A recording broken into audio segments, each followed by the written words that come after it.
ท่านกำลังติดตามรับฟังสถานีวิทยุกระจายเสียงพระพุทธศาสนาแห่งชาติและสังคมคลื่นเพื่อการศึกษาพระพุทธศาสนาและวัฒนธรรมระบบ FM 104.5 เมกะเฮิรตซ์รายการต่อไปเป็นรายการที่พึ่งทางใจ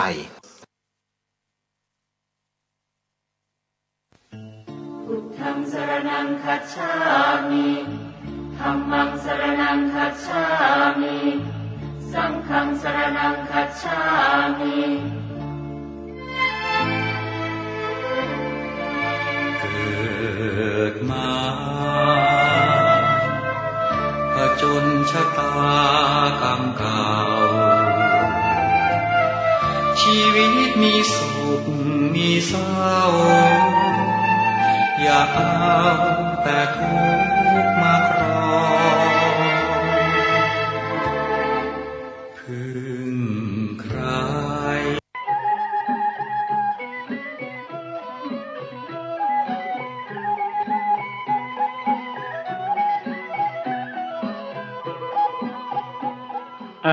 ขอความเจริญในธรรมและความสุขใจบังเกิดมีแก่ท่านสาธุชนผู้รับฟังรายการปาฐกถาธรรมพิเศษแบบประยุกต์ทุกท่านพระธรรมเทศนาเป็นเรื่องของจิตของใจถ้าจิตใจของคนเฮานี้บ่เอ็นเอียงมีจิตใจแน่วแน่ทำงานเป็นผลสำเร็จ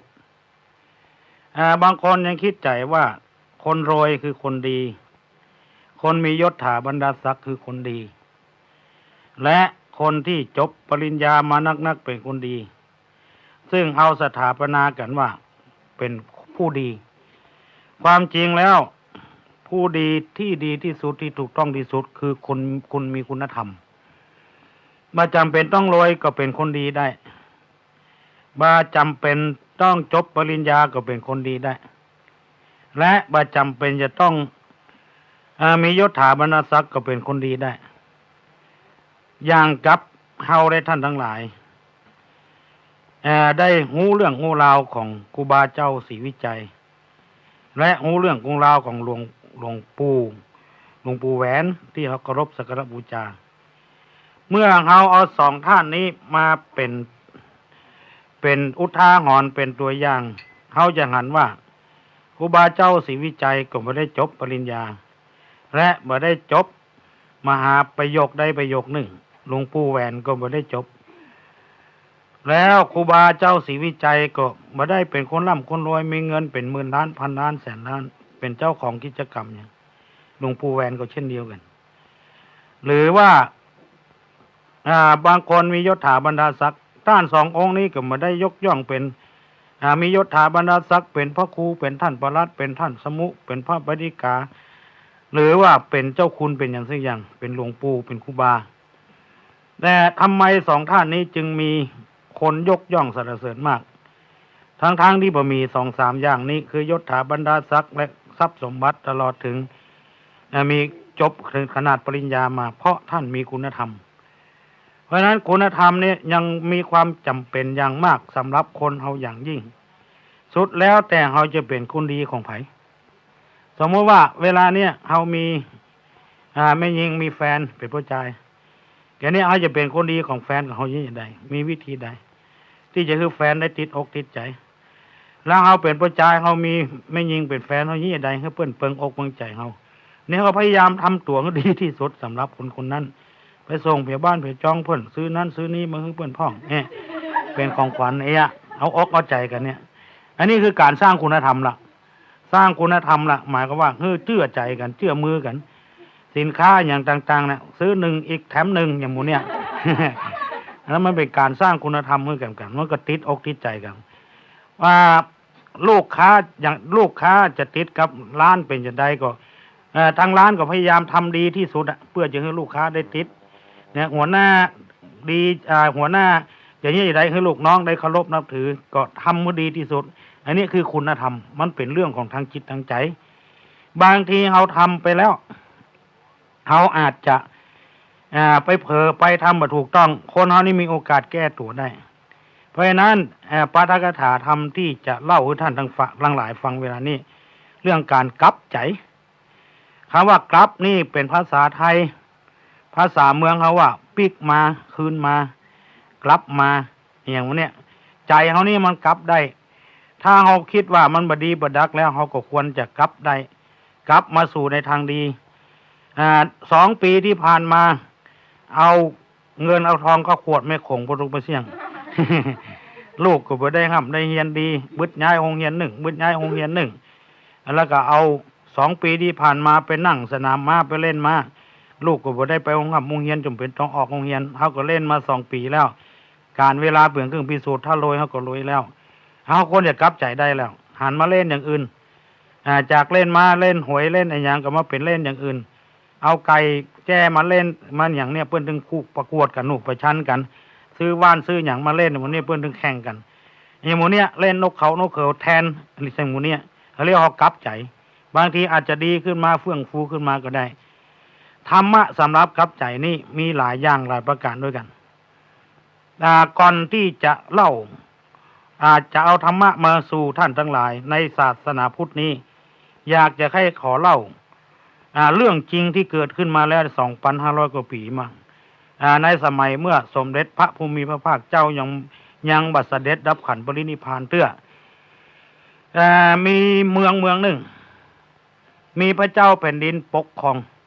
อันนี้เป็นเรื่องจริงนะที่เกิดมาแล้วได้ 2,500 กว่าปีมาแล้วพระเจ้าแผ่นดินผู้ปกครองเมืองนี้ชื่อว่าพระเจ้าประเสนทิโกศลพระเจ้าประเสนทิโกศลก็ปกครองแบบที่ว่าเนี่ยสมบูรณาญาสิทธิราชเนี่ย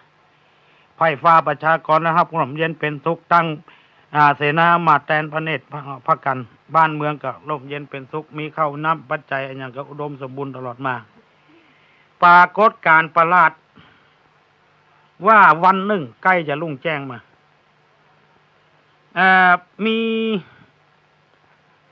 มีแสงประหลาดเกิดขึ้นในอาวุธทุกชนิดในเมืองนั้นแปรปราบพระเจ้าประเสนทิโกศลสะดุ้งตื่นขึ้นมามันน่าอัศจรรย์ปืนทุกบอกมีแสงออกมาเหมือนกับแสงหิ่งห้อยกับแสงไฟฟ้ามันช็อตกันนี่ภาพเนี่ยก็เลยห้องตื่นขึ้นมาก่อนห้องอมาตย์เสนาบดีผู้ใหญ่เข้ามาประชุม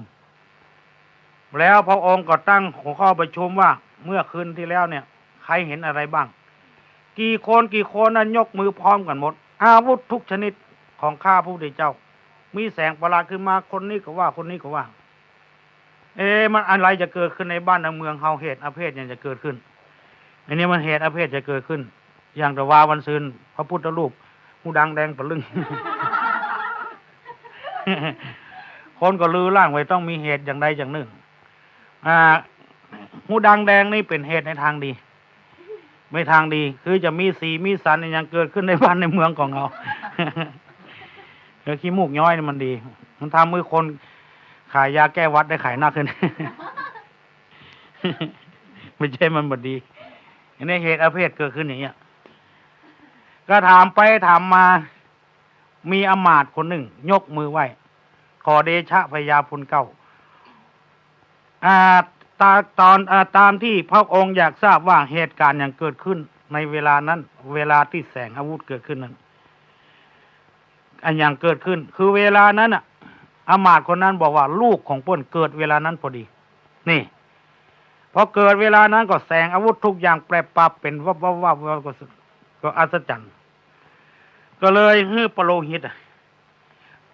ตนี่คือเป็นหมอเมื่อนะโหนราชสำนักนะโหนประจำพระองค์เนี่ยเพื่อถึงตั้งไว้หรอกพระราชาเสด็จไปที่ไหนเอาหมอเมื่อมาลงก่อนไปได้ก็ไปมันได้กันอย่างเงี้ยเพื่อต้องมีหรอกวิชาโหราศาสตร์เนี่ยเพื่อต้องถือกันหลายอย่างเพราะคนมันเป็นสามัญชนปุถุชนเฮาบ่ใจพาลิญะเตือน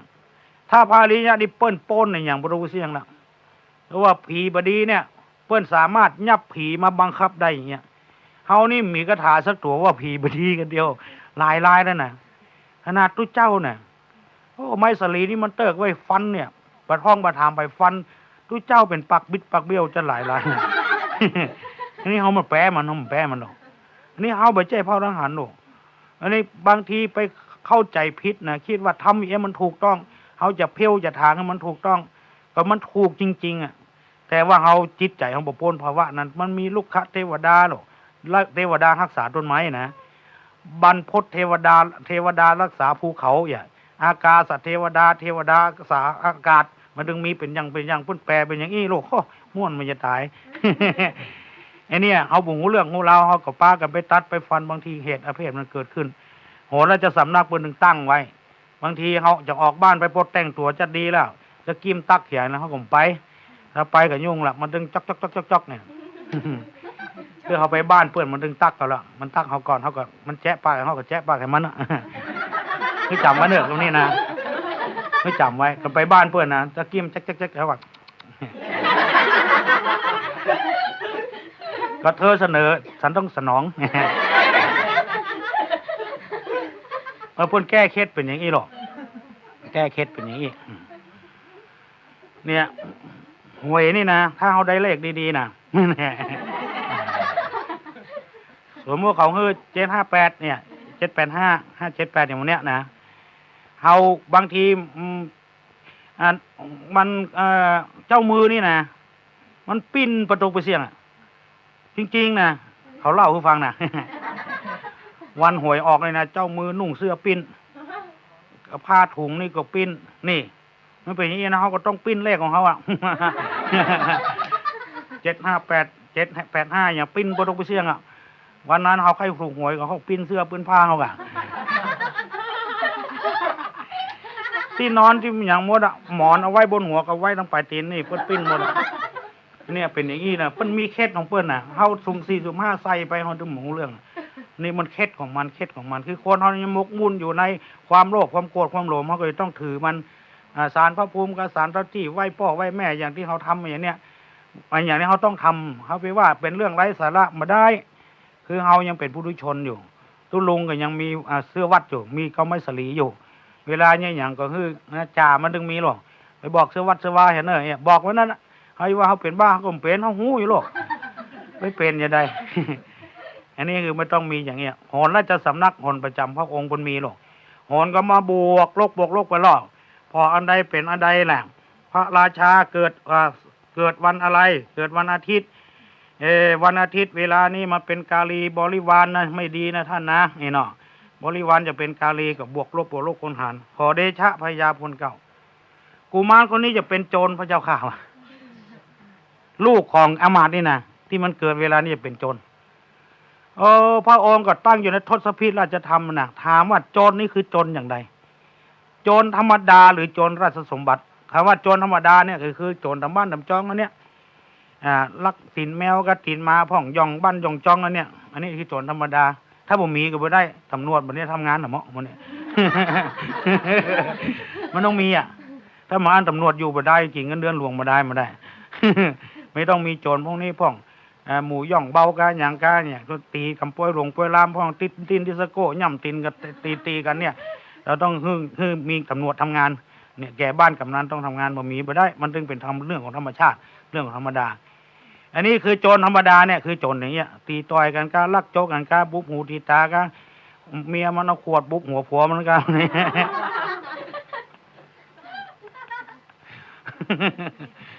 นี่อย่างมูเนี้ยมันแจ้งกันด่ากันมันเป็นธรรมดาละอะไรโจรราชสมบัตินี่ปล้นราชสมบัติคือหมายความว่าจะปฏิบัติวัดบัลลังก์เนี่ยคือหมายความว่าจะตั้งตัวเป็นกษัตริย์แทนพญาเจ้าเมืองตัวนั้นตัวนี้กาเพื่อนถามอย่างเงี้ยก็เลยฮิตกับมาพอไปพอมาอันนี้องศามันอ่อนองศาของพระราชานี่อยู่30องศาไอ้ตัวนี้มันอยู่แค่15องศาแสดงว่าไม่ใช่ปล้นราชไม่ใช่ปล้นราชสมบัติเป็นโจรธรรมดาพระเจ้าค่ะ อามาตย์ก็ทูลถึงจะใดเมื่อมันเกิดโจรขึ้นมาเหตุการณ์อย่างนี้อามาตย์คนนั้นใจถึงขนาดนักพี่น้องทั้งหลายเพื่อส่วนรวมเพื่อประเทศชาติบ้านเมืองข้าพระพุทธเจ้าจะขอถวาย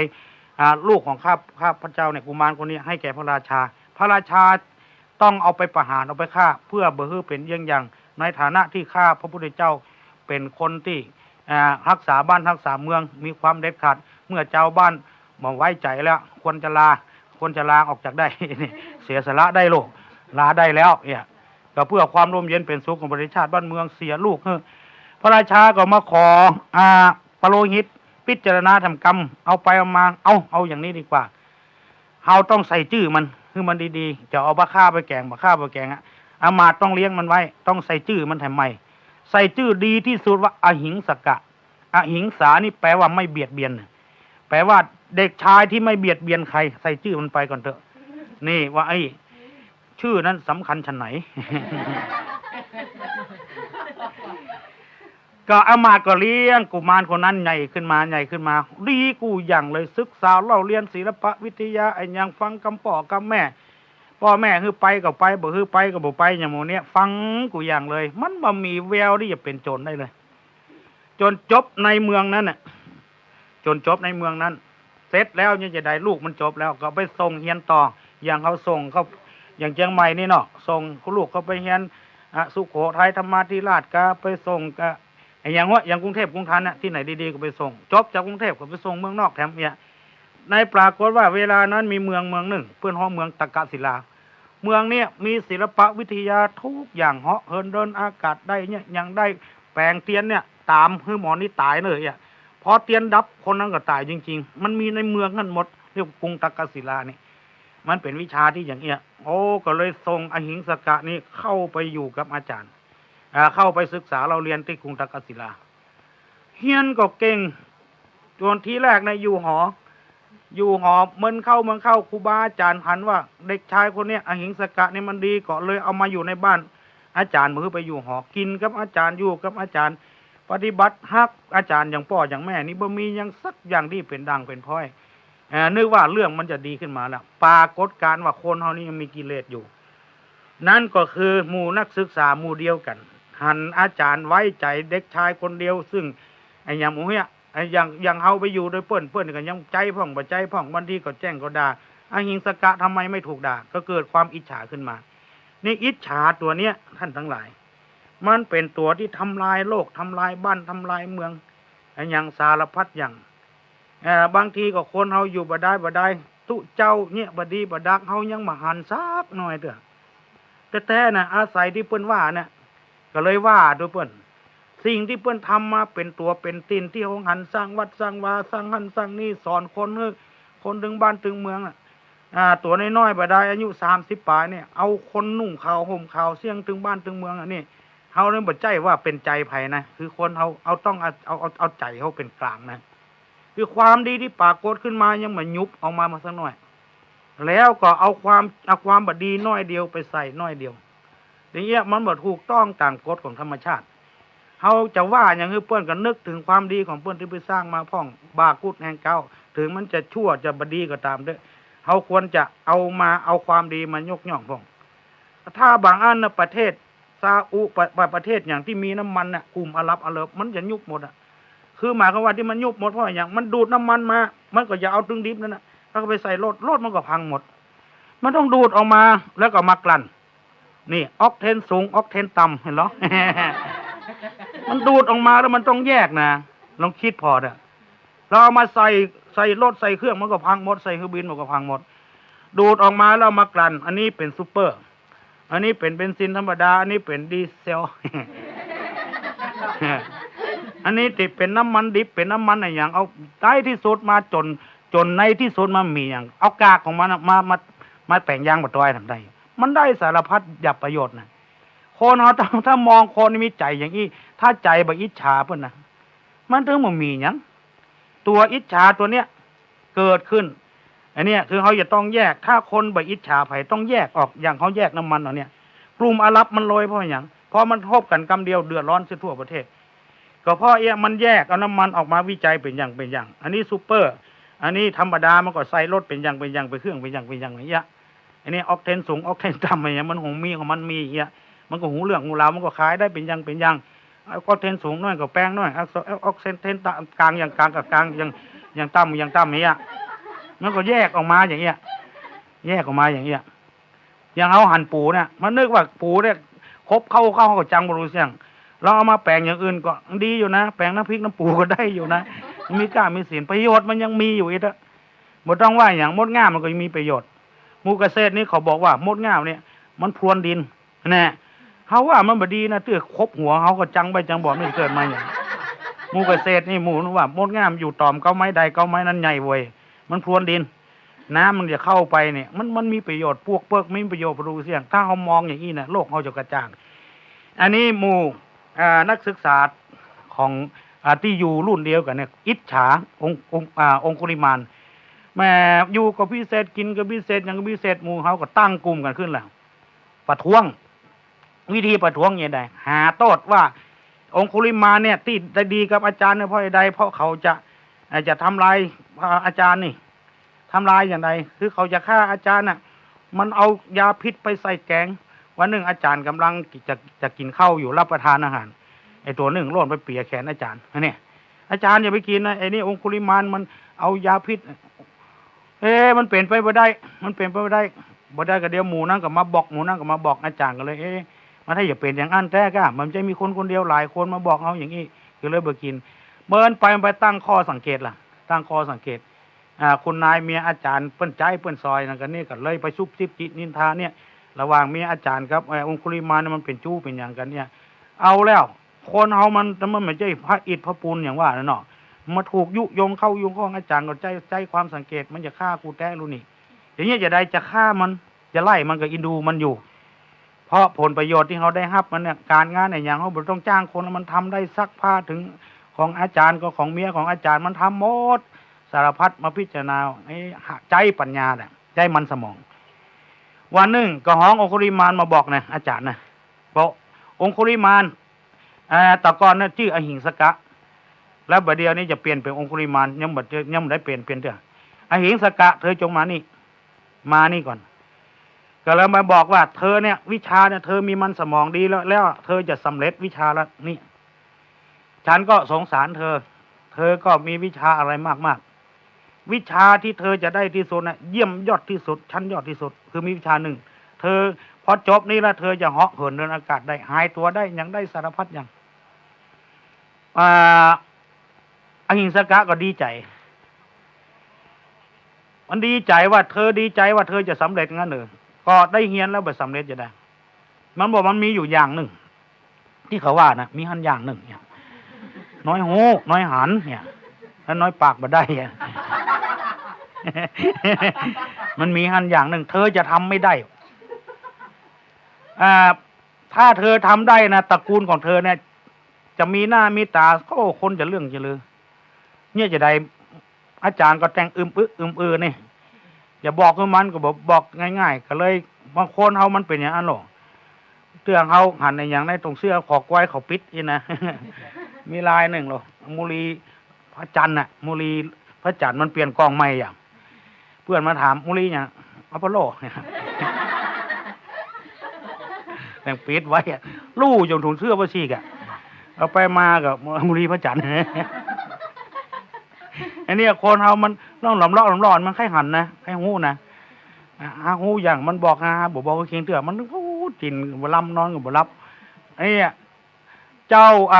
กุมารอหิงสกะก็ไข้หูแหละเรื่องไปไม้ได้เอาเข้าอาจารย์ก็เร็ววักแต่บอกว่าที่เธอจะทำไม่ได้นะเธอจะเหาะเหินเดินอากาศไปได้นะคือมีอยู่อย่างหนึ่งจะต้องหานิ้วมือคนเอามายกขู่ได้1,000 นิ้วก่อนนะเนี่ยเธอจะทำมาได้เพราะเธอนะเป็นคนมีเมตตาธรรมอหิงสกะว่าตระกูลผมนะบ่เบียดเบียนไผอหิงสกะแปลว่าไม่เบียดเบียนใครผมก็ทำมาได้อาจารย์เมื่อทำมาได้เธอก็แล้วไปบ่จ้างยี่ใดละถ้ายังคิดถึงพ่อถึงแม่อยู่ยังก็อยู่ก็คือทำได้เอานอนพิจารณาหลายครบหลายครั้งหลายหนเกิดมาตึงเตื้อจะต้องเอาจนได้เหาะเหินเดินอากาศได้ก็เลยมาบอกคืออาจารย์ก็รู้แล้วว่าไผ่พ่องจะเอานิ้วมือให้มันกกได้ถึง1,000 นิ้วอย่างเก่งก็สัก10 นิ้วนะมันก็ต้องตายแล้วเขาต้องบุกมันเนี่ยตายโดยบ่มีเหตุตายยังฉลาดนะอาจารย์ก็ต้องมีโทษล่ะเพราะมันหู2 คนต่างอันละนี่อันนี้มันไปทำอะไรไปทำโหดเหี้ยมร้ายทารุณอะไรหลักฐานมันมีมันไปซอกกกนิ้วมือคือเพิ่นเนี่ยแล้วอาจารย์ก็บ่ฮับหูแล้วเอานิ้วมือมานี่อย่างก็บ่ฮับหูเนี่ยมันตายโดยมีโทษเนี่ย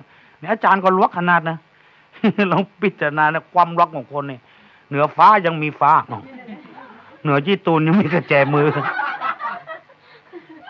เหนือฟ้ายังมีฟ้าเนี่ยมันลึกลับนะท่านทั้งหลายธรรมะนี่แหล่งฟังแหล่งม่วนตลอดเลย จริงๆนะไม่ใช่โกหกพกลมเออไม่จะเอาสินค้ามาขาย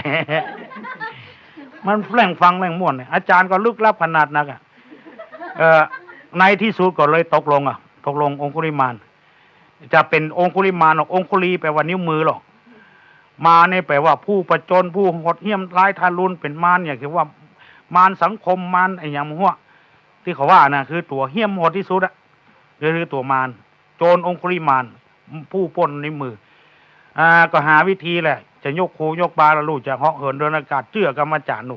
ครูบาอาจารย์นี่เป็นคนที่เปิ้นยกย่องสรรเสริญนะโอ้มหาบดีนี่พ่อแม่ด่าบอกกลัวนะไปกลัวครูบุญมันจะมีสักอย่างเนี่ยขนาดปราบปรามโจรได้นะครูบาอาจารย์นี่นะเพราะน่าเป็นที่น่าเสียใจครูบาอาจารย์บางคนนี่ทำตัวบ่ฮื้อลูกศิษย์ลูกหาได้เคารพนับถือก็เป็นที่น่าเสียใจทั้งที่เขายกย่องคือแต่เห็นในสมัยนั้นเปิ้นเป็นอย่างนั้นก็มีเรื่องลงหนังสือพิมพ์มีคนภาคกลางเนี่ยเปิ้นลงเรือหรอกข้ามฝากไปฝากมามันจะมีถนนอย่างบ้านเฮาเนี่ยนะมีแต่ว่ามีเป็นที่นะมันจะมีเรื่องวันหนึ่งเมื่อค่ำมาเปิ้นไปจ่ายตลาดคนก็ทำการทำงานจากกลับเข้าบ้านมาก็เปิ้นลงเรือกันหมดเรือพายหนูเรือพายทีนี้เปิ้นลงเรือจะออกแล้วเปิ้นก็แก้เชือกเล็กกันเนาะแล้วมีละอ่อน2 คนอยู่ท้ายเรือมันเสียงดังออกมาละหยุดนี่คือโจรกำลังจะปฏิบัติการปล้นนี่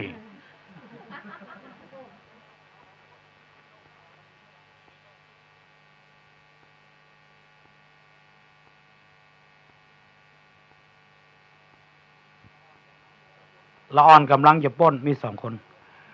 มันบอกว่าหยุดนี่คือโจรกำลังจะปฏิบัติการปล้นมันว่าอันทุกคนอยู่ในความสงบห้ามขยับขยื่นมันก็จักมีดออกมามุสลิมแล้วมีคนหนึ่งเกิงคนกลางคนเนี่ยอายุประมาณสัก50 ปลายได้ยินเสียงนี้จำก็เนี่ยจะได้โจรกำลังปล้นคนอยู่ในหั่น20 กว่าคนแล้วจะเป็นเหยื่อของโจรหมดก็เลยเอิ้นไปเสียงนี้ฉันจำนะฉันจำว่าเป็นเสียงของนายจ้อยใช่หรือเปล่านายจ้อยก็จำเสียงนี้เหมือนกันอันนั้นของอาจารย์พลใช่หรือเปล่าใช่เธอกำลังจะทำอะไรลูกศิษย์ของอาจารย์บอกกองว่าแต่อี้นั่นน่ะมันจำเสียงอาจารย์มันได้ครูมันได้2 คนมันบอกว่าขอโทษอาจารย์ปากันวิทย์ลงเรือหมดหมู่อยู่ในเรือนั่น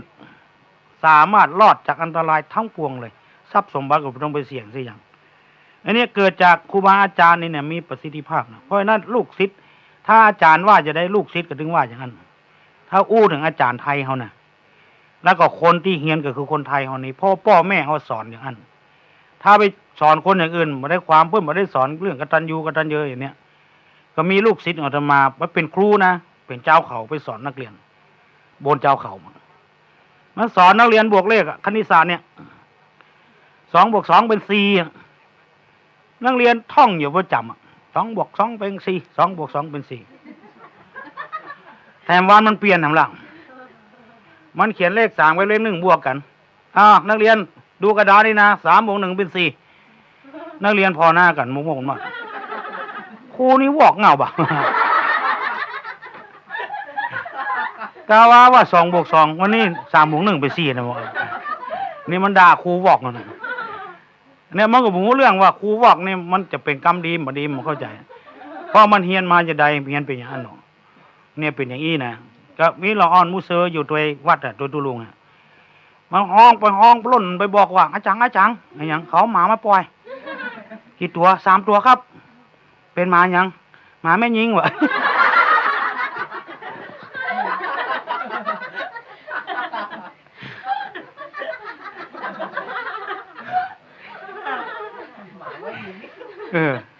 หมาแม่นะ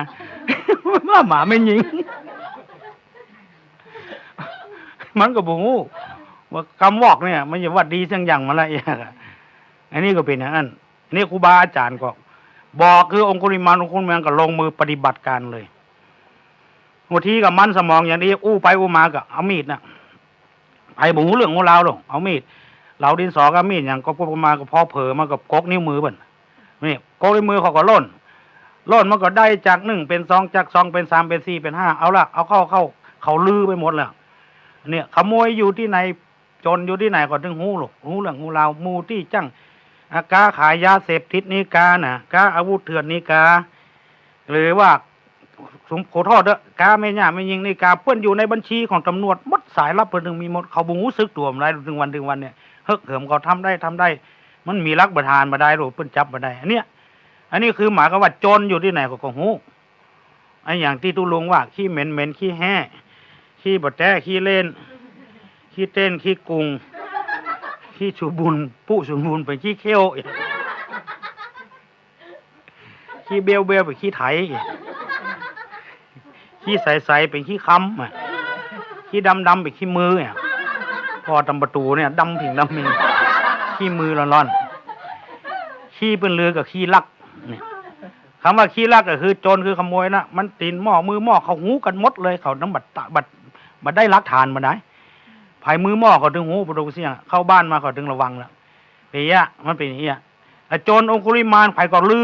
อทั่วบ้านทั่วเมืองหมดไปนั่งอู้ไผ่ได้ไผ่บดึมคือมันเข้าใกล้แล้วลูกมันหมูซึกตัวมันไม่ไหวอู้ไผ่ได้อย่างเก่าบัดได้แล้วในที่สุดมาอย่างไรก็มีวิธีเดียวที่ได้นิ้วมือคือฆ่าเลือดเข้าตาลูกจะยังได้จะเหาะเหินเดินอากาศได้ก็ฆ่าพระคนเฒ่าคนแก่คนไผ่บงหัวเตื้อคนแก่โยกมือไหวขอเตื้อไปเนี่ยอุ้ยเท่าละโอ้ว่ายังเข้าหรือก่อน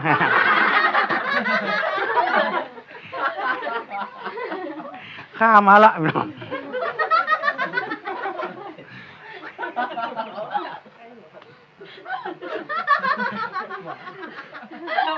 มันฆ่าหมด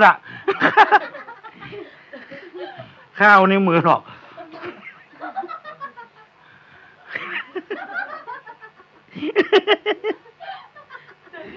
ฆ่า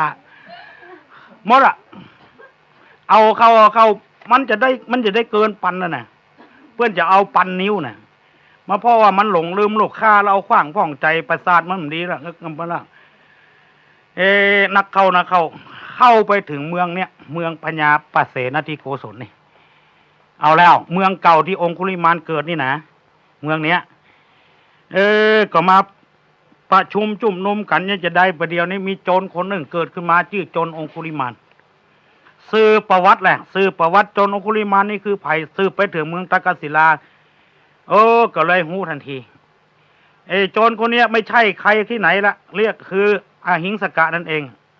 ประเดี๋ยวนี้มันเป็นโจรเนี่ยหมอเมื่อก็ทายแม่นนะไผว่าหมอเมื่อถ้าแน่ก็ดูดวงตัวเก่าก็อย่างเงี้ยเขาว่าเพิ่นบ่ได้นะจริงๆนะคือมันมีมันเลขมันอย่างมีมันไม่ใช่ว่าเป็นพ่อทหารมันก็ว่าตามเลขตามสอนเนี่ยทุลุงก็ดูพ้องไม่ใช่มาดูเนี่ยหามือจับวันดีหากำลังใจเขากันเนาะมันถ้ามันแน่มันก็ซื้อหวยคนเดียวมันถูกคนเดียวถ้าดวงตัวบ่ดีซื้ออย่างใดก็ถึงมันถูกนะขนาดเป็นลูกเศรษฐีตอนหลังมาเป็นญาติจกกับพ่ออย่างเพราะดวงเนี่ยนะอย่าไปนับได้นับว่านะขอบอกกันเถอะเตื้อเป็นลูกจ้างมันได้กลับมาเป็นอาเซียเป็นเท่าแก่ก็มีเนี่ยคือเกี่ยวกับดวงมันก็หลายอย่างมาผสมกันเนี่ยจะเกี่ยวกับดวงเนี่ยเป็นจริงๆเลยจะเป็นจนเนี่ยที่พยากรณ์ว่าจนราชสมบัติหรือจนธรรมดาเนี่ยเราเป็นโจรธรรมดาเนี่ยไล่ฆ่าเอานิ้วมือคนซดก็ไปเผียว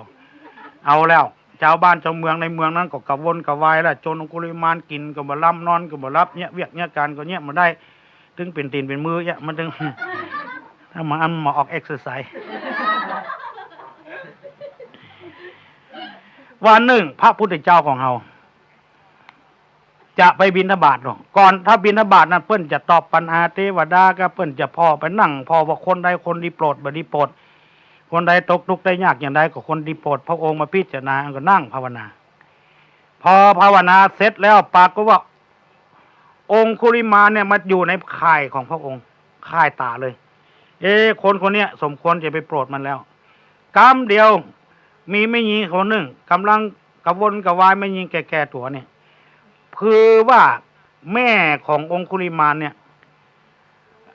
ทราบว่าลูกของเพื่อนไปเป็นจนแม่ก่อนกินบะล้ำนอนบะรับนอนกระวนกระวาย พระเจ้าประเสพระเจ้าประเสนที่โกศลจะยกห้องหมู่ทหารตำรวจมาประชุมกันภัยปะที่ไหนจับเป็นไม่ได้ให้จับตายเลยเนี่ยเพิ่นประกาศคุยบ้านคุยเมืองแม่ของเพิ่นได้ยินว่าเพิ่นจะจับตายลูกของภัยลูกของมันของนี้เพิ่นมาจ้างว่าลูกภัยกระใจมันจะเป็นอ้างเป็นเป็นบิดเป็นปักบิดปักเบี้ยวลองไปว่าคือเพิ่นเด้อแม่เพิ่นจังมันจะตายนะที่ตัวนี้มันจะหางามตาลี่เหี้ยลองแม่มันได้ยินนะแม่มันจังของเฮาไม่ตายอันเนี้ยลูกภัยใจมันคนเฮามันเลือกที่เกิดมาได้ตู้ตัวนี้มันจะหางามแม่พี่ปุ๋มใหญ่ลองแม่เพิ่นมาได้ยินก็ใส่แม่เพิ่นจังหนนี่แม่ตู้ตัวนั้นหาเรื่องประกอบก่อนเนี้ยจะได้ท่านทั้งหลายแม่เพิ่นก็ออกไปซ้อหาลูกเพิ่นบอกห้ามว่าองคุลิมานเดี๋ยวเนี่ยลูกของท่านพระเจ้าอิงอหิงสกะแล้วนะมันปะไผมันฆ่าหมดเลือดมันเขาตายจังเกอะตายกับลูกก็จังมันแม่ก็ออกแล้วคายหมู่เนี่ยอยู่ในพยานของพระพุทธเจ้าเลยพูดว่าโอ้มาได้แล้วองคุลิมานมันกำลังจะฆ่าคนประเดี๋ยวเนี่ยแม่มันกำลังไปตัวหาลูกมันเกือบจะถึงแล้วเพิ่นหูโลกเพิ่นปั๊บอย่างของเพิ่นได้นี่เหมือนกับเขามีอย่างมีอย่างพิเศษอย่างห้านสรรพสินค้าต่างๆเพิ่นมีทีวีของเพิ่นเพิ่นห้องอย่างก็วงจรปิดวงจรปิดไผลักไผเปียอย่างมันหันในวงจรพุ่นหมดละอ่อนบ้านเฮาหมูเหลืองของเราเปียงเพิ่นใส่กระเป๋าเตียวกำเดียวโดนเนี่ยคายของผู้ใดเจ้ามันเป็นโลกุตระมันต้องไปมีไฟฟ้าไฟเฟ้ออย่างนั้นคือขึ้นป๊อบก็หันละนั่งภาวนาก็หันว่าภัยจะต้องไปโปรดพระองค์ก็เอียงมาได้ละถ้าโจรองคุลิมานฆ่าแม่แล้วองคุลิมานจะบดีแล้วคือปิตุคาตมาตุคาตฆ่าบิดาฆ่ามารดาฆ่าพระรังหันเนี่ยทำร้ายผู้ใดเจ้าจนห่อพระโลหิตเนี่ยคือตุเจ้าแตกแยกกันบอกเป็นโคกเป็นเราเนี่ยเพิ่นว่าเป็นอนันตริยกรรมมันหนักที่สุดห้ามสวรรค์ห้ามนิพพานนี่เป็นอย่างอี้บ่ได้เกิดได้งอกซ้ำพระพุทธเจ้าก็มีเมตตาก็ได้บาตรกับจีวรไปบิณฑบาตอย่างทุกเจ้าธรรมดาที่องค์หันเนี่ยตื่นมาพระองค์ก็ไปเนี่ยบางคู่บางคนบ่เข้าใจศาสนาบางศาสนาบ่เข้าใจเพิ่นว่าไม่มีเรื่องมีราวอย่างตื่นมาก็อุ้มบาตรไปซ้อขอกินอีกอย่างอี้นะคือใส่ร้ายหมู่ทุกเจ้าพนายอีกก็มีนะเคยได้ยินบ่อยๆแต่เขาก็บอกว่าอย่างของเพิ่นเพราะเป็นสิทธิเสรีของเพิ่นความจริงการไปบิณฑบาตคือการโปรดสัตว์คนใดที่นับถือพระเจ้าพระธรรมพระสงฆ์หันทุกเจ้าตอนเจ้านี่มันใจดีใจมากปากดีอย่างไม่ไปหันของบดีบดักมันบ่เป็นมงคลกับตาอันนี้การไปบิณฑบาตนี่แล้วก็เป็นความฉลาดของพระพุทธเจ้าด้วยประกาศทุกเจ้าต้องออกบิณฑบาตทุกวันนี่นอกจากจะได้เข้ามากินแล้วยังปองออกกำลังโดยแถมที่เขาออกเอ็กซ์ไซส์นี่มันเป็นอย่างนี้พระพุทธเจ้าก็ไปบิณฑบาตอย่างเงี้ยไปแหละไปเข้าก็ไปปะใส่หมู่นึงถามว่าสมณะจะไปที่ไหนเราจะเดินทางไปทางนี้มีความประสงค์บอกว่าไม่ได้นะโจรองคุลิมานมันอยู่งั้นนะมันจะฆ่าคนขอขอบคุณท่านทั้งหลายเราสละแล้วเราเหมาอย่างแล้วมันจะฆ่าตายกับเจ้ามันเดินทางต่อไปเข้าไปถึงที่โจรองคุลิมานอยู่หั่นคนมาแล้วมันนับพอนิ้วมือได้999นิ้วนะยังแถมนิ้วเนี้ยเป็นนิ้วสุดท้ายละเราจะได้ไปยกคูหันพระพุทธเจ้ามาก็รับต้นไม้ไว้อยู่พระพุทธเจ้าล้ำไปน้อยเดียวก็ดาบไล่ฟันไล่จะได้ก็ถึงหมดดันฟันจะได้ก็ถึงหมดถูกมันนี่เป็นเพราะพุทธอภินิหารเขาไปว่าเขาโม้เขาก็ว่าบ่ได้เพราะมีอภินิหารอย่างเพื่อนเขาบ่ได้เฮียนถึงขนาดนั้นอาจจะมีจริงจนอิดจนอ่อนในที่สุดมาก็อดบ่ได้ก็เอิ้นสั่งเอิ้นห้องหยุดก่อนสมณะคือสมณะนี่แปลว่าทุเจ้าน่ะเนี่ยบางคนบอกเข้าใจว่าไปเรื่อยก็มีนะแม่อุ้ยคนหนึ่งทุเจ้ากำลังจะกินข้าวอยู่มาเข้าไปใกล้เนี่ยค้อนบุกหัวสมณะก็มองอย่างบุกหัวทุเจ้าเนี่ยสมณะหยุดก่อนสมณะพระพุทธเจ้าว่าโยมเราหยุดแล้วทำไมวิ่งโล่งไปถามใครเราหยุดแล้วที่เขาห้องโจรกันมาตัวเราหยุดแล้วโดยดีแต่ฐานนันซีมิหนิงได้ห้องแต่ยะห้องนักเรียนข่อยเล่าแต่เหมาะว่าทุเจ้าอย่างห้องเพลงกันแต่เหมาะคือมาเป็นเครื่องประกอบนิดหน่อยตัวเราหยุดแล้วแต่ท่านนั้นไม่หยุดเราวิ่งเหงื่อพอออกถ้าท่านว่าเราไม่หยุดท่านเดินท่านวิ่งทำไมท่านหยุดเราหยุดจากการทำบาปด้วยกายด้วยวาจาวาใจท่านนั่นแหละกำลังจะทำบาปท่านยังไม่หยุด แค่เนี้ยท่านทั้งหลาย พอองคุลิมานได้ยินกรรมอย่างนี้กรรมอย่างนี้บ่เคยได้ยินกรรมเตือนว่าเอาหยุดทำบาปทำกรรมเลยบุงเรื่องของเราก็เลยสะอย่างวัตถุเสียงดาบเดิมอย่างสะวัตถุเสียงเข้าไปหาพระพุทธเจ้ากระโจนก็ไปเลยพอดาบหลุดมือกระโจนก็ไปกราบตีนได้ทันทีกรรมอย่างนี้บ่เคยได้ยินกรรมเตือนมันหมายความว่าใดพระพุทธเจ้าก็เล่าให้ฟังการทำบาปทำกรรมทรมานคนอื่นสัตว์อื่นเพื่อชีวิตของตัวเองเพื่อความร่ำรวยของตัวเองนะมันเป็นบาปนะโยมเราเกิดมาชาติเนี้ยเราก็ต้องพยายามทำความดีเกิดมาเราก็ไม่ได้มาด้วยตายก็ไม่ได้ไปด้วยหากินของใครของมันอันนี้โยมนี่จะฆ่าคนได้9 ถึง 100 ถึงพันตายละลูกละเมียละพ่อละแม่ละพี่ละน้องโยมไม่คิดถึงสงสารคนพวกนั้นเหรอแล้วโยมจะเอาตัวเองเนี่ยเหาะเหินเดินอากาศได้คนเดียวท่านไปรู้ยังไงก็บอกว่าก็เลยเกิดความเลื่อมใสพระพุทธเจ้าก็ขอบวชพระพุทธเจ้านี่พระพุทธเจ้าก็นำองคุลิมานมาเนี่ยมาแผ่วกับพระองค์ก็จัดการบวชเพราะมีสิทธิเต็มที่บ่ต้องไปขอหนังสือสุทธิสุดเรื่องจากไผละเพราะแต่ก่อนนี้คนบริสุทธิ์จริงๆนะประเดี๋ยวนี้บ่ได้นะต้องสอบสวนเนี่ยก่อนเธอติดโรคโรคร้ายแรงมาไหมเป็นต้นว่าโรคอย่างที่เขาว่ากันมาเนี่ยถ้าเอาบวชมาได้ในไปยุ่งในวัดในวากันเดียวบางทีหนังสือพิมพ์เพื่อนกับหมูเรื่องของเราอย่างนั้นพอบวชเนี่ยเอาได้3 วัน 4 วันเอาไปตรวจโรคทุกเจ้าเป็นโรคเอดส์นี่แหละสมมตินะหนังซีซิมตีเต็มหน้าเลยพระเป็นโรคเอดส์มันก็หามาบวชได้2 วันในเหตุแต่แล้วก็ทุกเจ้าทั่วประเทศเอาละคนที่หมูเรื่องของเราก็เลยว่าอันนี้ขนาดเป็นทุกเจ้ายังเป็นโรคเอดส์อยู่เนี่ยประเดี๋ยวเขาจำเป็นต้องขออนุญาตกันเนาะต้องสอบสวนเนี่ยก่อนเธอเป็นโรคไหมไอเนี่ยเธอขอจากบิดามารดามาไหมเธอ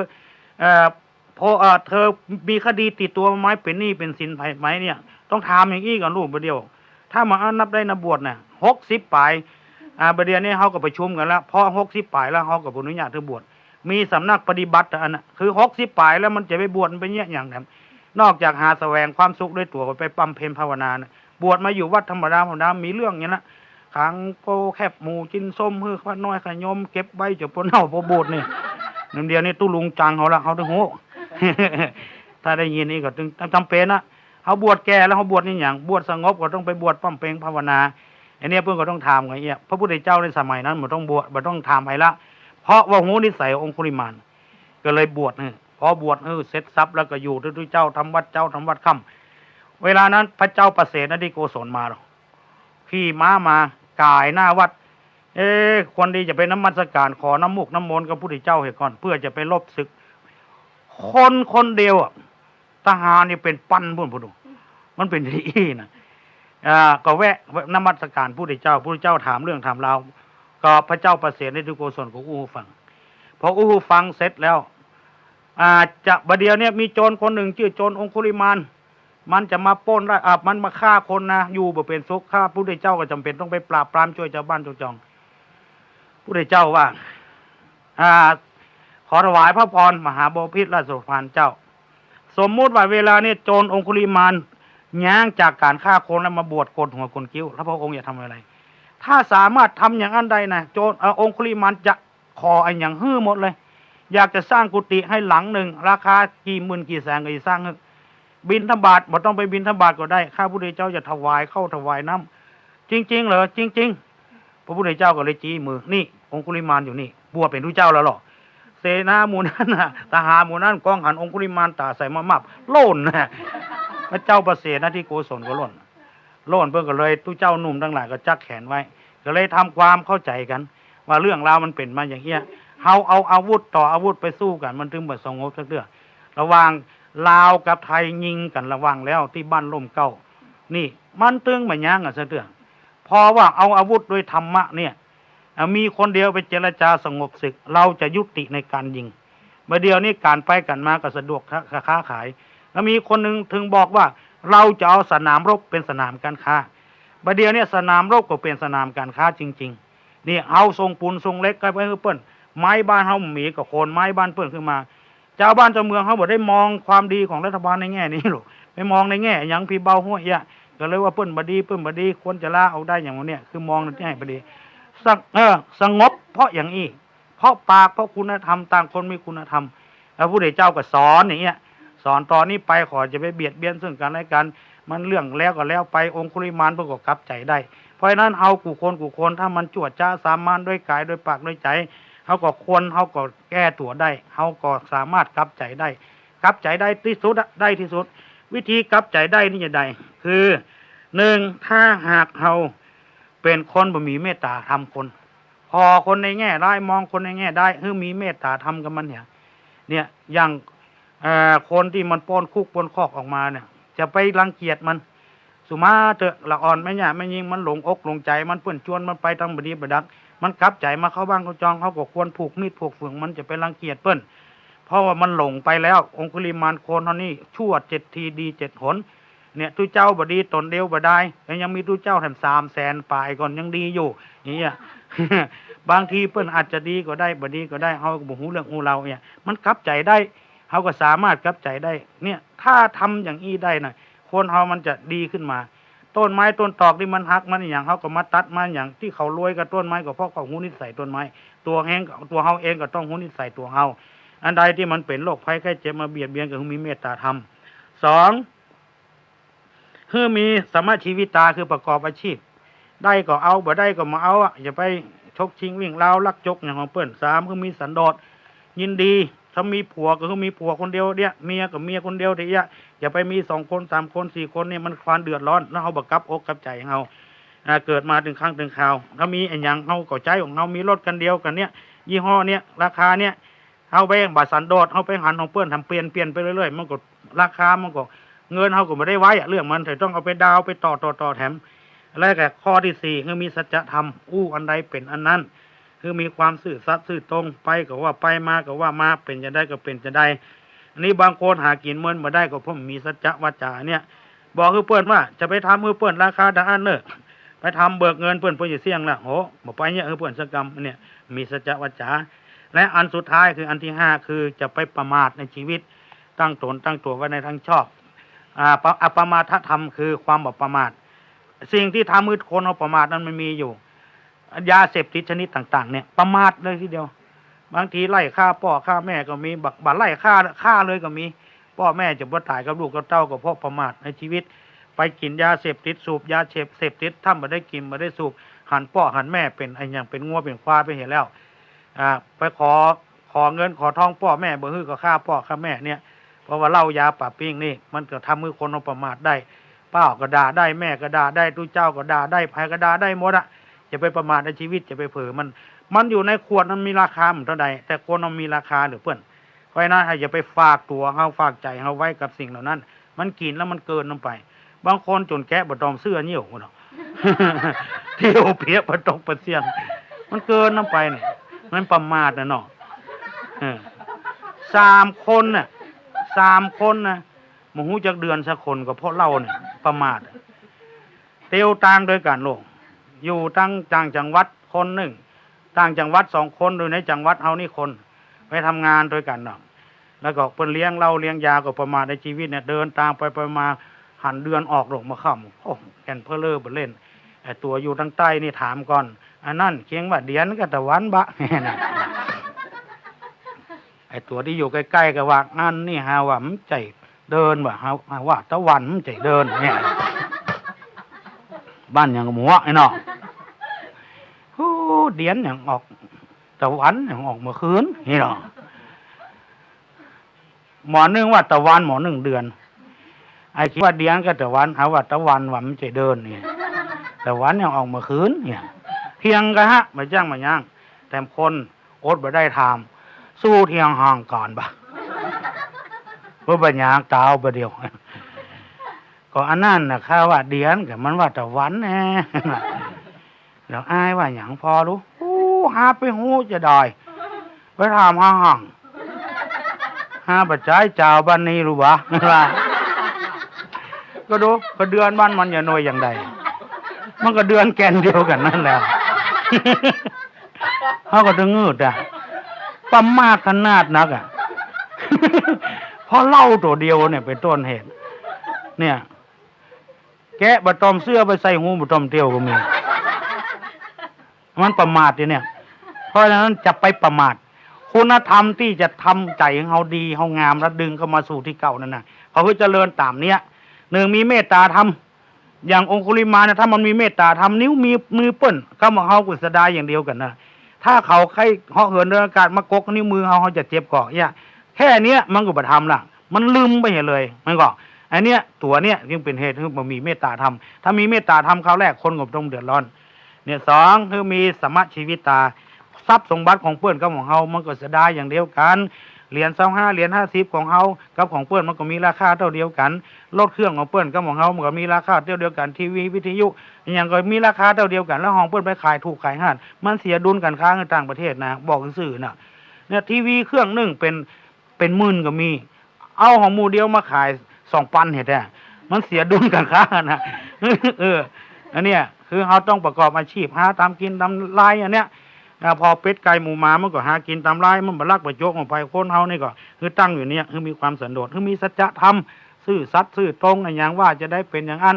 แล้วก็นอกไปจากนั้นก็คือมีความสันโดษยินดีด้วยของมีอยู่กินอย่างอี้ใจอย่างอี้ไปก็มันมีความสุขอย่างท่านเจ้าคุณเทพเพิ่นว่า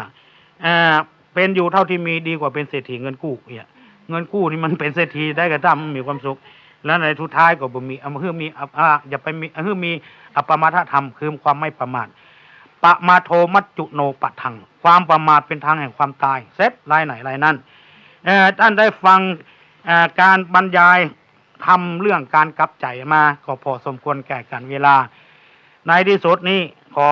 บุญกุศลที่ท่านได้กระทำบำเพ็ญมาในการฟังจงมาเป็นปัจจัยให้ท่านทั้งหลายมีสติปัญญาเฉลียวฉลาดอนาคตได้เป็นเจ้าคนในคนเพื่อเจริญรุ่งเรืองตลอดกาลนานอายุวันโนสุขังพลัง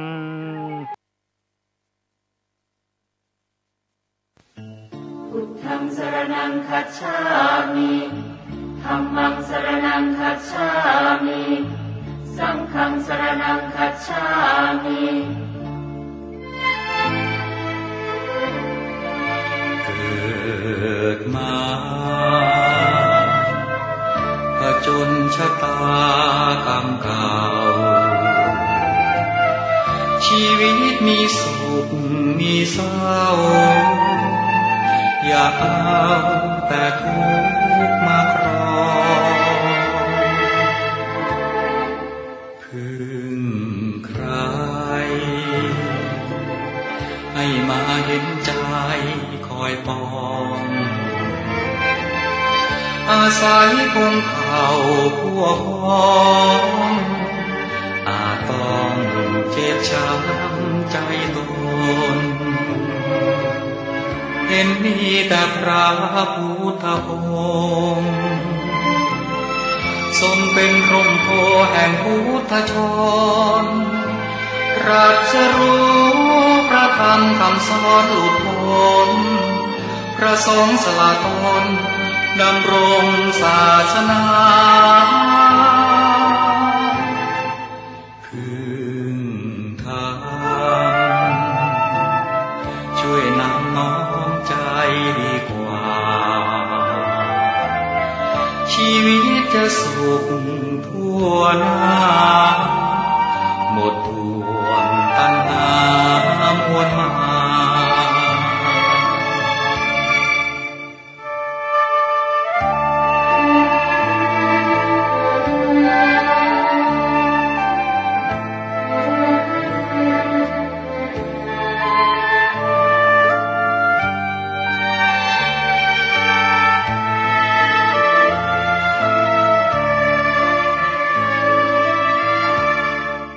พึ่งธรรมช่วยนำน้อมใจดีกว่าชีวิตจะสุขทั่วหน้าหมดห่วงตัณหามวลมาธัมมังสรณังคัจฉามิธัมมังสรณังคัจฉามิสังฆังสรณังคัจฉามิ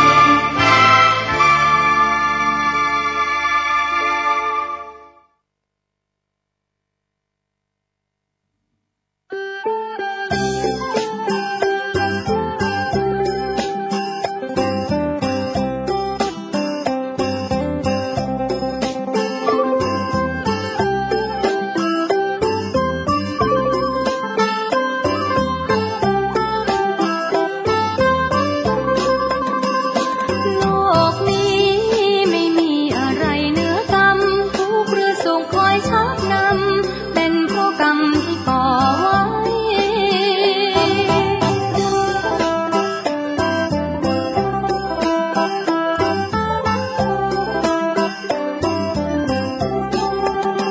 นาทีกรรมสมังพลังแน่สายไม่มีอิทธิพลใดใหญ่กว่ากรรมที่ทำที่ก่อทำชั่วทำดีทำได้ไม่มีรีรอครั้นทำเสร็จสิ้นแล้วหนออำนาจกรรมรอบังคับเรา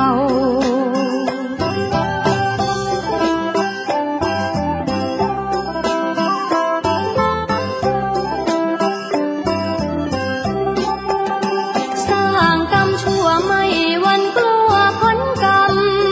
จิตใจไร้คุณธรรมมืดกว่าธรรมในโคตรเขา สร้างบาปไม่ไหวเว้นไร้กำหนดกฎเกณฑ์ทั้งเย็นและเช้ากุศลน้อยใหญ่ไม่สารวนหัวใจชืดมืดมนก่ออกุศลหนักเบา จิตตกต่ำพลัมลงเต็มที่ว่าบุญบาปไม่มีแม้เพียงแค่เงากรรมยังไม่มาส่งผลพ่อหลงตน มีเสนอท่านผู้ฟัง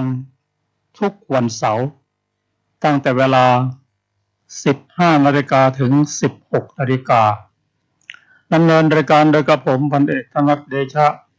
อาจารย์สุรภาเดชะเป็นผู้ร่วมรายการ วันนี้เราก็เลยนำพระสูตรที่ชื่อว่าปรินิพพานสูตรเป็นพระสูตรว่าด้วยการเสด็จดับขันธ์ปรินิพพานของพระพุทธเจ้าของเรา ท่านผู้มีพระไตรปิฎกฉบับมมร.ก็กรุณานำเล่มที่ 25 เปิดไปที่หน้า 188 เป็นพระสูตรที่พระผู้มีพระเจ้าของเราได้ปฏิบัติพุทธกิจได้สมบูรณ์ที่สุดในฐานะที่พระองค์เป็นเอกบุรุษของโลกเป็นมนุษย์เหนือมนุษย์เป็นเทวดาเหนือเทวดาเป็นพรหมเหนือพรหมพระองค์ทรงปฏิบัติหน้าที่เกื้อกูลต่อชาวโลกและเทวดาได้สมบูรณ์ที่สุดทำประโยชน์ให้แก่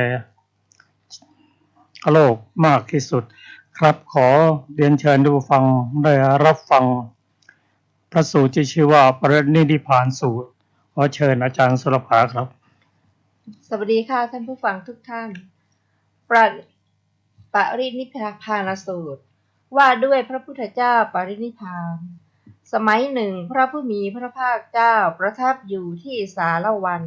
แห่งมลกษัตริย์ทั้งหลาย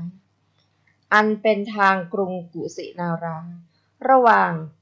แห่งสารพฤกษ์ทั้งคู่ในสมัยจะเสด็จปรินิพพานครั้งนั้นแลพระผู้มีพระภาคเจ้าตรัสเรียกภิกษุทั้งหลายมาว่าดูก่อนภิกษุทั้งหลายเอาเถิดบัดนี้เราขอเตือนเธอทั้งหลายว่าสังขารทั้งหลายมีความเสื่อมไปเป็นธรรมดาเธอทั้งหลายจงยังกิจทั้งปวงให้ถึงพร้อมด้วยความไม่ประมาทเถิดดังนี้เป็นวาจาครั้งสุดท้ายของพระตถาคตลำดับนั้นแลพระผู้มีพระภาคเจ้าทรงเข้าปฐมฌานออกจากปฐมฌานแล้วทรงเข้าทุติยฌานออกจากทุติยฌานแล้วทรงเข้าตติยฌานออกจากตติยฌานแล้วทรงเข้าจตุตถฌานออกจากจตุตถฌานแล้วทรงเข้าอากาสานัญจายตนะฌานออกจากอากาสานัญจายตนะฌานแล้วทรงเข้าวิญญาณัญจายตนะฌานออกจากวิญญาณัญจายตนะฌานแล้วทรงเข้าอากินจัญญายตนะฌานออกจากอากินจัญญายตนะฌานแล้วทรงเข้าเนวสัญญานาสัญญายตนะฌาน ออกจากเนวสัญญานาสัญญายตนะฌานแล้วทรงเข้าสัญญาเวทยิตะนิโรธสมาบัติ ออกจากสัญญาเวทยิตะนิโรธสมาบัติแล้วทรงเข้าเนวสัญญานาสัญญายตนะฌานออกจากเนวสัญญานาสัญญายตนะฌานแล้วทรงเข้าอากินจัญญายตนะฌาน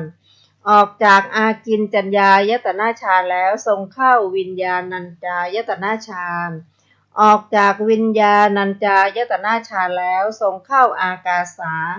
นัญจายตนะฌานออกจากอากาสานัญจายตนะฌานแล้วทรงเข้าจตุตถฌานออกจากจตุตถฌานแล้วทรงเข้าตติยฌานออกจากตติยฌานแล้วทรงเข้าทุติยฌานออกจากทุติยฌานแล้วทรงเข้าปฐมฌานออกจากปฐมฌานแล้วทรงเข้าทุติยฌานออกจากทุติยฌานแล้วทรงเข้าตติยฌานออกจากตติยฌานแล้วทรงเข้าจตุตถฌานพระผู้มีพระภาคเจ้าออกจากจตุตถฌานแล้วเสด็จปรินิพพานในลำดับนั้นเมื่อพระผู้มีพระภาคเจ้าปรินิพพานแล้วท้าวสหัมบดีพรหมได้กล่าวคาถานี้พร้อมกับการเป็นที่ปรินิพพานว่าสัตว์ทุกหมู่เหล่าจักทอดทิ้งร่างกายไว้ในโลกพระตถาคตผู้ศาสดาหาบุคคลเปรียบมิได้ในโลกถึงแล้วซึ่งกำลังพระฌานพระญาณเป็นพระสัมพุทธะเช่นนี้ยังปรินิพพานแล้วเมื่อพระผู้มีพระภาคเจ้าปรินิพพานแล้วท้าวสักกะผู้เป็นใหญ่ของทวยเทพได้กล่าวคาถานี้พร้อมกับการที่เป็นที่ปรินิพพานว่าสังขารทั้งหลายไม่เที่ยงหนอมีความเกิดขึ้นและเสื่อมไปเป็นธรรมดาเกิดขึ้นแล้วย่อมดับไปความเข้าไปสงบสังขารเหล่านั้นเป็นสุขเมื่อพระผู้มีพระภาคเจ้าปรินิพพานแล้วท่านพระอานนท์ได้กล่าวคาถานี้พร้อมกับการเป็นที่ปรินิพพานว่าเมื่อพระสัมมาสัมพุทธเจ้าผู้ประกอบด้วยอาการอันประเสริฐทั้งปวงปรินิพพานแล้วความสยดสยองและความชูชันแห่งผลได้มีแล้วในการนั้นเมื่อพระผู้มีพระภาคเจ้าปรินิพพานแล้วท่านพระอนุรุทธะได้กล่าวคาถานี้พร้อมกับการเป็นที่ปรินิพพานว่าลมอัศสาสะปัสสาสะหรือลมหายใจเข้าออกมิได้มีแล้วแด่พระผู้มีพระภาคเจ้าผู้มีจิตตั้งมั่นคงที่พระผู้มีพระภาคเจ้ามีจักษุไม่ทรงหวั่นไหวทรงปรารภสันติปรินิพพานแล้วพระผู้มีพระภาคเจ้ามีจิตไม่หดหู่ทรงอดกลั้นเวทนาเสียได้ความพ้นแห่งจิตได้มีแล้วเหมือนความดับแห่งประทีปฉะนั้นจบปรินิพพานสูตรจบพรหมปัญจกะอัตถกถาปรินิพพานสูตรในปรินิพพานสูตรที่5มีวินิจฉัยดังต่อไปนี้บทว่าอุปวัตตเนมัลลานังสารวเนความว่าสารวโนทยานอยู่ฝั่งโน้นแห่งแม่น้ำชื่อว่าหิรัญยวดีเหมือนทางไปถูปารามะทางประตูราชมาตุวิหารแต่ฝั่งแม่น้ำกัตถัมภะสารวโนทยานนั้นอยู่ในกรุงกุสินาราเหมือนถูปารามแห่งอนุราชบุรีแถวต้นสาละจากสารวโนทยานมุ่งไปทางทิศปราจีนออกทางทิศอุดรเหมือนทางที่ไปสู่พระนครโดยประตูด้านทิศทักษิณจากถูปารามตรงไปทางด้านปราจีนทิศออกทางทิศอุดรฉะนั้นเพราะฉะนั้นส สารวโนทยานนั้นท่านจึงเรียกว่าทางโค้งในสารวันของเจ้ามันละอันเป็นทางโค้งนั้นบทว่าอันตเรนะยะมกะสาลานังความว่าในระหว่างแห่งต้นสาละที่ยืนต้นเกี่ยวกันและกันทางรากลำต้นค่าคบและใบบทว่าอัปปมาเทนะสัมปาเทถะความว่าท่านทั้งหลายจงยังกิจทั้งปวงให้สำเร็จด้วยความไม่อยู่ปราศจากสติดังนั้นพระผู้มีพระภาคเจ้าทรงบรรทมเหนือพระแท่นปรินิพพานจึงทรงใส่พระโอวาททั้งหมดที่ทรงประทานมา45 พรรษาลงในบทอัปปมาทธรรมบทเดียวเท่านั้นเหมือนอย่างกุดุมพีผู้มีทรัพย์มากผู้นอนบนเตียงเป็นที่ตายพึงบอกทรัพย์อันเป็นสาระแก่บุตรทั้งหลายฉะนั้นก็คำว่าอะยังตถาคตัสสะปัจฉิมวาจานี้เป็นคำของพระสังคีติกาจารย์เบื้องหน้าแต่นี้เพื่อจะแสดงถึงบริกรรมแห่งปรินิพพานที่พระผู้มีพระภาคเจ้าทรงทำแล้วปรินิพพานพระสังคีติกาจารย์จึงกล่าวว่าอะทะโคภควาปัทมัชฌานังดังนี้เป็นต้นเมื่อพระผู้มีพระภาคเจ้าทรงเข้าสัญญาเวทยิตะนิโรธสมาบัติในที่นั้นเทพดาและมนุษย์เห็นความไม่เป็นไปของลมอัศสาสะปัสสาสะ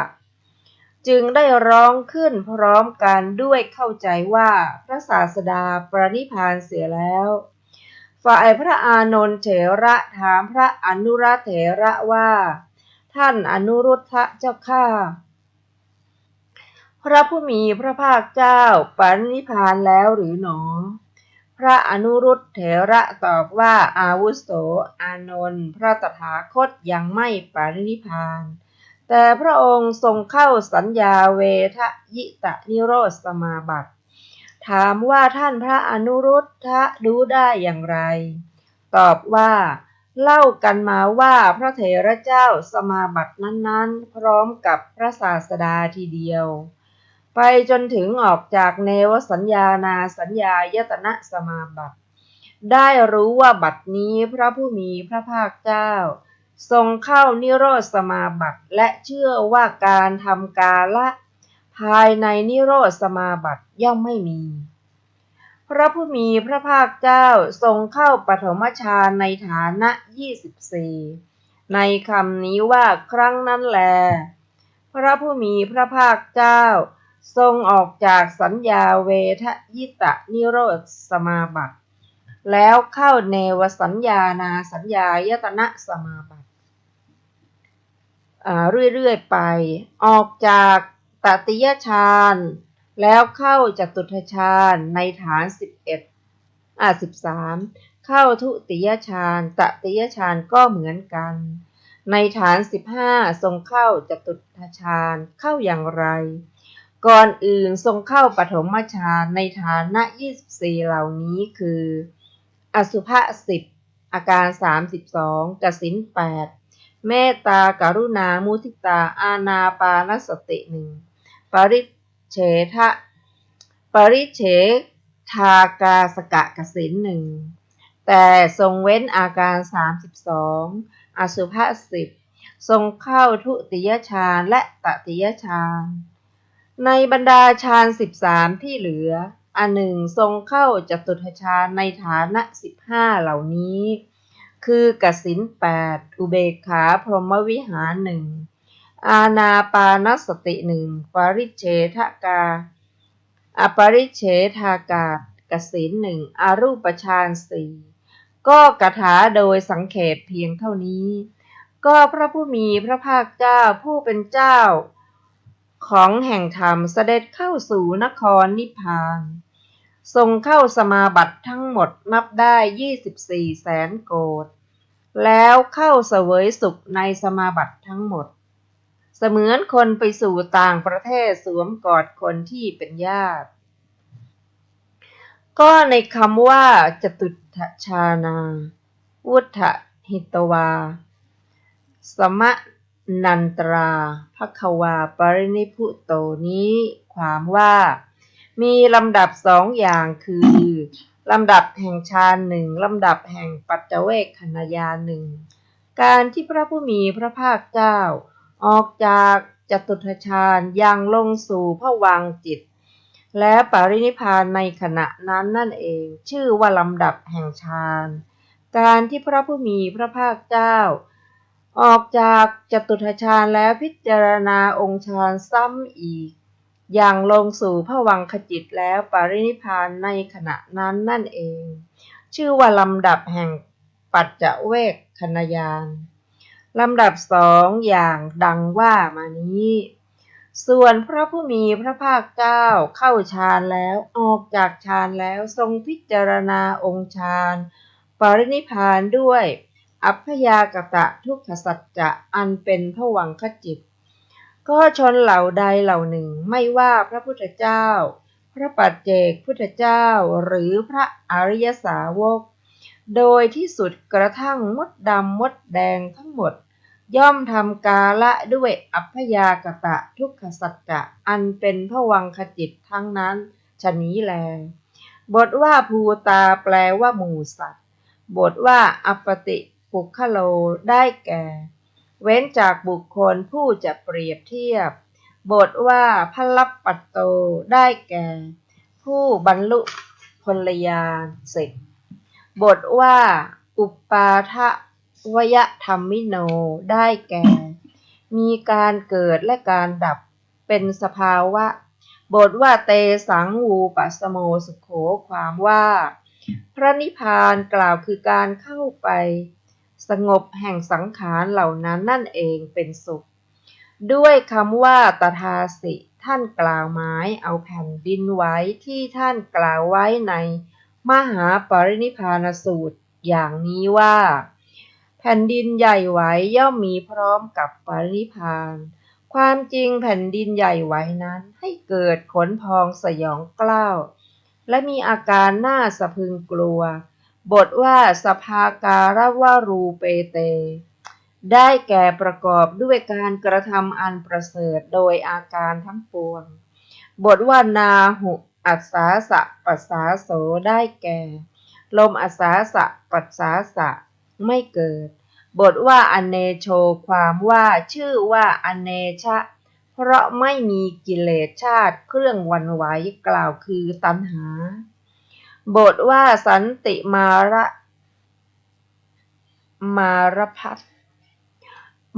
พะได้แก่อาศัยคือหมายเอาอนุปาทิเสสนิพพานบทว่าจักขุมาได้แก่ผู้มีจักษุด้วยจักษุห้าบทว่าปรินิพุตโตได้แก่ปรินิพพานด้วยขันธปรินิพพานบทว่าอสันลีเนนะได้แก่มีจิตไม่หดหู่ไม่คดงอคือเบิกบานด้วยดีนั่นเองบทว่าเวทนังอัจฉาวะสยิได้แก่อดกลั้นเวทนาไม่คล้อยตามเวทนากระสับกระส่ายไปข้างโน้นข้างนี้บทว่าวิโมกโขได้แก่หลุดพ้นไม่มีเครื่องกีดขวางอธิบายว่าเข้าถึงความไม่มีบัญญัติโดยประการทั้งปวงเป็นเสมือนไฟที่ลุกโพลงดับไปฉะนี้แหละจบอรรถกถาปรินิพพานสูตรที่5วรรคที่2ท่านผู้ฟังที่เคารพครับจากพระสูตรที่ชื่อว่าปรินิพพานสูตรอธิบายไว้สุขุมรุ่มลึกในอรรถกถาท่านผู้มีความปรารถนาจะติดตามรายละเอียดก็นำพระไตรปิฎกฉบับมมร.เล่มที่25หน้า188มาศึกษาในรายละเอียดส่วนกระผมนั้นก็จะขอเรียนในส่วนที่พอจะเข้าใจได้ศึกษาได้ร่วมกับท่านผู้ฟังและสาระธรรมนี้ที่สำคัญที่สุดที่พระองค์ได้กล่าวเป็นวาจาครั้งสุดท้ายของพระองค์นั่นก็คือเธอทั้งหลาย จงยังกิจทั้งปวงให้ถึงพร้อมด้วยความไม่ประมาทเถิดคำว่าเธอทั้งหลายนั้นก็หมายถึงภิกษุภิกษุณีอุบาสกอุบาสิการวมทั้งพวกเราด้วยจงยังกิจทั้งปวงคือกิจในทางธรรมที่จะทำให้พ้นจากวัฏฏะเสียเถิดอย่าเป็นผู้ประมาทเลยก็เป็นพระวจาในครั้งสุดท้ายซึ่งในอัตถกถากล่าวว่า พระองค์ได้มอบพระธรรมคำสอนครั้งสุดท้ายให้พวกเราได้กระทำโดยไม่ประมาทอาจจะปรับไปกันเหมือนมหาเศรษฐีชี้ขุมทรัพย์ให้ก่อนที่ท่านจะสิ้นชีวิตอยู่บนเตียงฉันนั้นครับเราจะมาศึกษากันในโดยเฉพาะพระวจาที่ครั้งสุดท้ายว่าจงยังกิจทั้งปวงกิจที่เราควรกระทำอยู่นี่ก็คือเจริญศีลเจริญสมาธิเจริญปัญญาโดยเฉพาะการเจริญปัญญานั้นก็คือการเจริญสติปัฏฐานสี่จนถึงความเป็นพระอริยบุคคลก็ถือว่าเราทำกิจของเราได้อย่างสมบูรณ์ยิ่งขึ้นพระองค์นั้นก่อนที่จะเสด็จดับขันธ์ปรินิพพานแล้วพระองค์ได้ผ่านธรรมะที่พระองค์ได้ทรงผ่านมาแล้วปฏิบัติมาแล้วทำให้จิตใจสงบมีพระสติตลอดเวลานั่นก็คือทรงเข้ารูปฌานทั้งสี่ได้แก่ปฐมฌานจตุตฌานตติยฌานและจตุตฌานออกจากฌานนั้นเข้าแล้วก็ออกไปสู่อรูปฌานนั่นคืออากาสานัญจาวิญญาณัญจายตนะอากิญจัญญายตนะและเนวสัญญานาสัญญาและเข้าสู่เวทายตานิโรธสมาบัติเข้านิโรธสมาบัติเข้านิโรธสมาบัตินั้นจะทำได้เฉพาะพระอนาคามีขึ้นไปจนถึงพระอรหันต์เท่านั้นเป็นการดับนามหยุดการหายใจนะไม่มีสัญญาหยุดการหายใจเหมือนกับคนสิ้นชีวิตนั่นนะการเข้าเสวยสมาบัติครั้งนี้เป็นสุดยอดซึ่งจะไม่เสียชีวิตในระหว่างที่เข้านี้แต่เทวดาพวกต่างๆนั้นรู้ว่าพระพุทธเจ้าทรงหยุดการหายใจแล้วคือโอ้พระองค์ทรงเสด็จดับขันธ์ปรินิพพานไปแล้วอันนี้เป็นการเข้าใจของปุถุชนพระโนนได้เรียนถามท่านอรุทธะถึงเรื่องนี้อรุทธะท่านเข้าสมาบัติท่านเข้าฌานตามพระพุทธองค์ก็เห็นว่าพระองค์ยังไม่เสด็จดับขันธ์ปรินิพพานก็พระอนุรุทธะนั้นผู้เป็นพระอรหันต์ได้รู้ส่วนพระอานนท์ท่านตอนนั้นท่านยังไม่เป็นพระอรหันต์ท่านก็ยังไม่ทราบพระองค์ทรงทำพุทธกิจขององค์ได้สมบูรณ์ที่สุดแล้วพร้อมทั้งมีพระมหากรุณาธิคุณอเมตตาธิคุณสุดท้ายที่เปรียบไม่ได้ได้มอบธรรมะก่อนที่พระองค์จะเสด็จดับขันธ์ซึ่งมีคุณค่ายิ่งเหลือเกินส่วนอารมณ์ต่างๆนั้นก็เข้ามาเฝ้าพระองค์ในก่อนที่ก่อนพระองค์หลังจากที่พระองค์ได้เสด็จดับขันธ์ปรินิพพานไปแล้วมีท้าวสหันบดีพรหมได้กล่าวคาถาพร้อมกับการที่เป็นที่ปรินิพพานว่าท้าวสหันบดีพรหมเนี่ยได้กล่าวคาถาพร้อมในเวลาที่พระองค์ปรินิพพานว่า สัตว์ทุกหมู่เหล่าหมายถึงขันธ์ห้าทั้งหมดสัตว์ทุกหมู่เหล่าจักทอดทิ้งร่างกายไว้ในโลกพระตถาคตผู้ศาสดาผู้หาบุคคลเปรียบไม่ได้ในโลกถึงแล้วซึ่งกำลังพระญาณเป็นพระสัมมาสัมพุทธะเช่นนี้ยังปรินิพพานแล้วนั่นก็หมายความว่าแม้พระพุทธเจ้า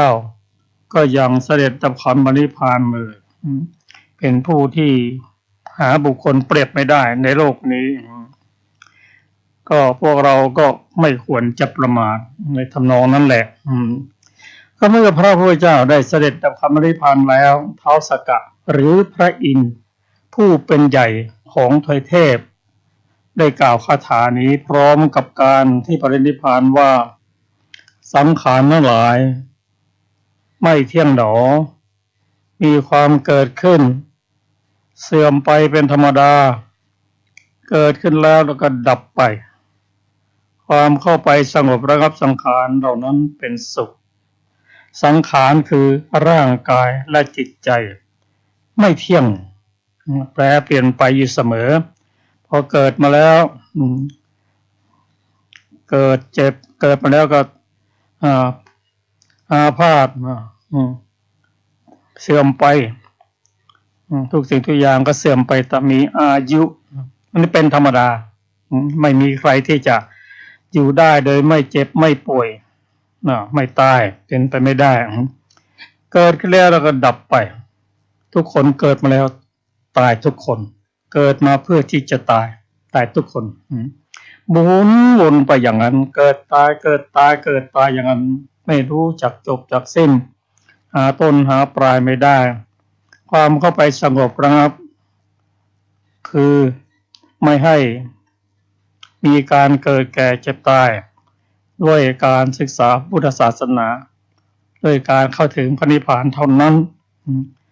การสงบสังขารคือไม่มีเกิดแก่เจ็บตายเท่านั้นเป็นสุขก็คาถาเหล่านี้ก็ยังได้ฟังกันอยู่ทุกวันเราไปงานศพพระจินทุกวันพระสงฆ์ท่านสวดอนิจจาวัฏสังขาราอุปทะวยธรรมิโนอุปชิตวาวิรุชันติเตสังวูปัสสโมสุโขก็แปลเป็นไทยว่าสังขารทั้งหลายไม่เที่ยงหนอมีความเกิดขึ้นและเสื่อมไปเป็นธรรมดาเกิดขึ้นแล้วย่อมดับไปความเข้าไปสงบสังขารเท่านั้นเป็นสุขก็เป็นคาถาที่น้อมนำมาพิจารณาแล้วจะทำให้เราไม่ประมาทในความเป็นผู้ยังหนุ่มยังแน่นไม่ประมาทในอายุไม่ประมาทในความไม่มีโรคเมื่อพระพุทธเจ้าปรินิพพานแล้วท่านพระอานนท์ได้กล่าวคาถานี้พร้อมกับการที่ปรินิพพานว่าเมื่อพระพุทธเจ้าผู้ประกอบด้วยอาการนั้นประเสริฐทั้งปวงปรินิพพานแล้วความสยดสยองและความชูชันแห่งคนได้มีแล้วในการนั้น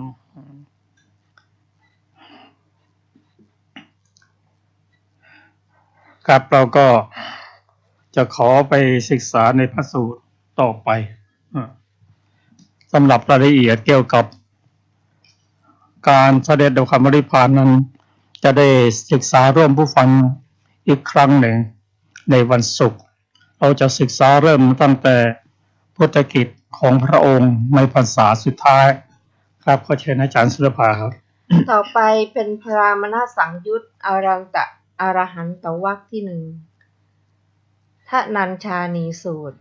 ว่าด้วยผลของการฆ่าความโกรธข้าพเจ้าได้สดับมาแล้วอย่างนี้สมัยหนึ่งพระผู้มีพระภาคเจ้าประทับอยู่ในพระวิหารเวฬุวันอันเป็นที่พระราชทานเหยื่อแก่กระแตกรุงราชคฤห์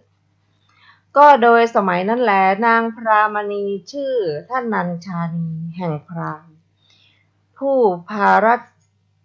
ภารทวาชโคตคนหนึ่งเป็นผู้เลื่อมใสยิ่งในพระพุทธเจ้าพระธรรมและพระสงฆ์ครั้งนั้นแหลนางธนัญชานีพรามณีกำลังนำพัดเข้าไปเพื่อพรามณภารทวาชโคตก้าวเท้าพลาดจึงเปล่งอุทาน3 ครั้งว่าขอนอบน้อมแด่พระผู้มีพระภาคพระอรหันตสัมมาสัมพุทธเจ้าพระองค์นั้นขอนอบน้อมแด่พระผู้มีพระภาคพระอรหันตสัมมาสัมพุทธเจ้าพระองค์นั้นเมื่อนางธนัญชานีพรามณีกล่าวอย่างนี้แล้วพรามภารทวาชโคตได้กล่าวกับนางธนัญชานีพรามณีว่าก็หญิงถอยนี้กล่าวคุณของสมณะโล้นอย่างนี้อย่างนี้ไม่ว่าที่ไหนๆนะหญิงถอยบัดนี้เราจะยกวาทะต่อพระศาสดานั้นของเจ้านางธนัญชานีพรามณีกล่าวว่าพราหมณ์ฉันยังไม่เห็นบุคคลผู้จะพึงยกถ้อยคำต่อพระผู้มีพระภาคอรหันตสัมมาสัมพุทธเจ้าพระองค์นั้นในโลกพร้อมด้วยเทวโลกมารโลกพรหมโลกในหมู่สัตว์พร้อมด้วยสมณพราหมณ์เทวดาและมนุษย์ข้าแต่พราหมณ์เอาเถิดท่านจงไปแม้ไปแล้วก็จักรู้ลำดับนั้นแลพราหมณ์ภารทวาชโคตโกรธขัดใจเข้าไปเฝ้าพระผู้มีพระภาคเจ้าถึงที่ประทับครั้นแล้วสนทนาปราศัยกับพระผู้มีพระภาคเจ้าแล้วนั่งอยู่ณที่ควรส่วนข้างหนึ่งพราหมณ์ภารทวาชโคตนั่งณที่ควรส่วนข้างหนึ่งแล้วได้กล่าวกับพระผู้มีพระภาคเจ้าด้วยคาถาว่าบุคคลฆ่าอะไรได้ย่อมนอนเป็นสุข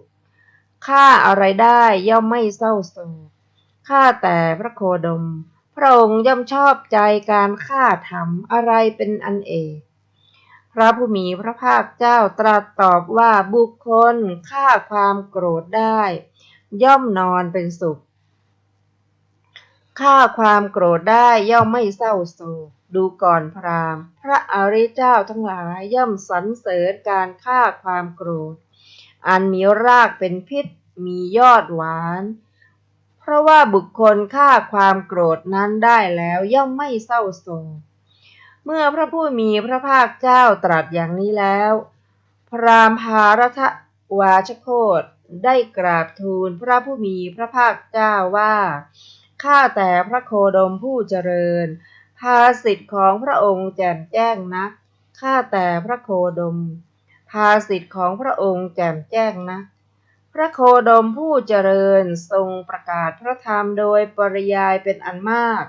เปรียบเหมือนบุคคลหงายของที่คว่ำเปิดของที่ปิดบอกทางแก่คนหลงทางหรือส่องประทีปในที่มืดด้วยคิดว่าคนมีจักษุย่อมเห็นรูปได้ฉะนั้นข้าพระองค์นี้ขอถึงพระโคดมผู้เจริญกับทั้งพระธรรมและพระภิกษุสงฆ์ว่าเป็นสรณะขอข้าพระองค์พึงได้บรรพชาพึงได้อุปสมบทในสำนักของพระโคดมผู้เจริญพราหมณ์ภารทวาชโคตได้บรรพชาได้อุปสมบทแล้วในสำนักของพระผู้มีพระภาคเจ้าก็ท่านพระภารทวาชอุปสมบทแล้วไม่นานหลีกไปอยู่ผู้เดียวไม่ประมาทมีความเพียรมีจิตมั่นคงอยู่ไม่นานเท่าไรนักก็กระทำให้แจ้งซึ่งคุณวิเศษอันยอดเยี่ยมเป็นที่สุดแห่งพรหมจรรย์ซึ่งกุลบุตรทั้งหลายผู้ออกจากเรือนบวชเป็นบรรพชิตโดยชอบมีความต้องการด้วยปัญญาเป็นเครื่องรู้ยิ่งเองในปัจจุบันนี้เข้าถึงอยู่ได้ทราบว่าชาติสิ้นแล้วพรหมจรรย์อยู่จบแล้วกิจที่จะต้องทำได้ทำเสร็จแล้วกิจอื่นอีกเพื่อความเป็นอย่างนี้มิได้มีก็และท่านพระภารทวาชได้เป็นพระอรหันต์รูปหนึ่งในบรรดาพระอรหันต์ทั้งหลายดังนี้แล อาทกถาทนันชานีสูตรอรหันตวรรคสูตรที่หนึ่งมีวินิจฉัยดังต่อไปนี้ บทว่าทนัญชานีได้แก่นางพรามณีสกุลทนัญชานีได้ยินว่านางพรามณีมีสกุลสูงเล่ากันว่าพวกพราหมณ์นอกนั้นเกิดแต่ปากของพรหมพราหมณ์เหล่านั้นมีลัทธิดังนี้ว่าสกุลทนัญชานีทำลายกระหม่อมออกมาบทว่าอุทานางอุทาเนสิความว่าถามว่าเพราะเหตุไรนางพรามณีจึงได้เปล่งวาจาได้ยินว่าพราหมณ์สามีนั้นเป็นมิจฉาทิฐิเมื่อนางกล่าวว่าพุทโธธัมโมสังโฆก็ปิดหูเสียเป็นคนกระด้างเสมือนตอไม้ตะเคียนส่วนพรามณีเป็นอริยสาวกผู้โสดาบันพราหมณ์เมื่อให้ทานย่อมให้ข้าวปายาตมีน้ำน้อยแก่พราหมณ์500 คนพรามณีได้ให้โภชนะมีรสต่างๆแก่หมู่ภิกษุณีพระพุทธเจ้าเป็นประธานในวันที่พราหมณ์ให้ทานพรามณีได้อังคาดด้วยมือของตนเพราะอยู่ในอำนาจของพราหมณ์นั้นและเพราะละความตระหนี่เสียได้แต่ในวันที่พราหมณีให้ทานพราหมณ์ก็หนีออกไปจากเรือนแต่เช้าตรู่ต่อมาวันหนึ่งพราหมณ์จึงปรึกษากับพรามณีเชิญพราหมณ์500มาแล้วกล่าวกับพรามณีว่าแน่แม่จำเริญพรุ่งนี้พราหมณ์500 คนจักบริโภคในเรือนของเรานะนางถามว่าฉันจะช่วยอะไรได้บ้างล่ะพราหมณ์พราหมณ์กล่าวว่าไม่มีกิจอะไรอื่นที่เจ้าจะต้องช่วยดอกคนเหล่าอื่นจะกระทำการหุงต้มและอังคาดทั้งหมดข้อที่เจ้ายืนก็ดีนั่งก็ดีจามก็ดีไอก็ดีทำการนอบน้อมแก่สมณโลนว่านะโมพุทธัสสะนั้นพรุ่งนี้เจ้าอย่าทำสิ่งนั้นสักวันหนึ่งเถิดด้วยว่าพราหมณ์ทั้งหลายได้ยินดังนั้นแล้วจะไม่พอใจเจ้าอย่าทำให้เราแตกจากพราหมณ์ทั้งหลายเลยนางกล่าวว่าท่านจะแตกจากพราหมณ์ก็ดีกันจากเทวดาก็ดีส่วนฉันระลึกถึงพระศาสดาไม่นอบน้อมไม่สามารถที่จะอดกลั้นอยู่ได้พราหมณ์กล่าวว่าแน่แม่มหาจำเริญก่อนอื่นเจ้าต้องพยายามปิดประตูบ้านในบ้าน100 ตระกูลเมื่อไม่สามารถจะปิดปากที่จะพึงปิดด้วยนิ้วทั้งสองชั่วเวลาที่พราหมณ์บริโภคพราหมณ์นั้นแม้พูดซ้ำซากอย่างนี้ก็ไม่อาจห้ามได้ด้วยความรักจึงถือเอาพระขันที่วางไว้บนหัวนอนกล่าวว่าแม่มหาจำเริญ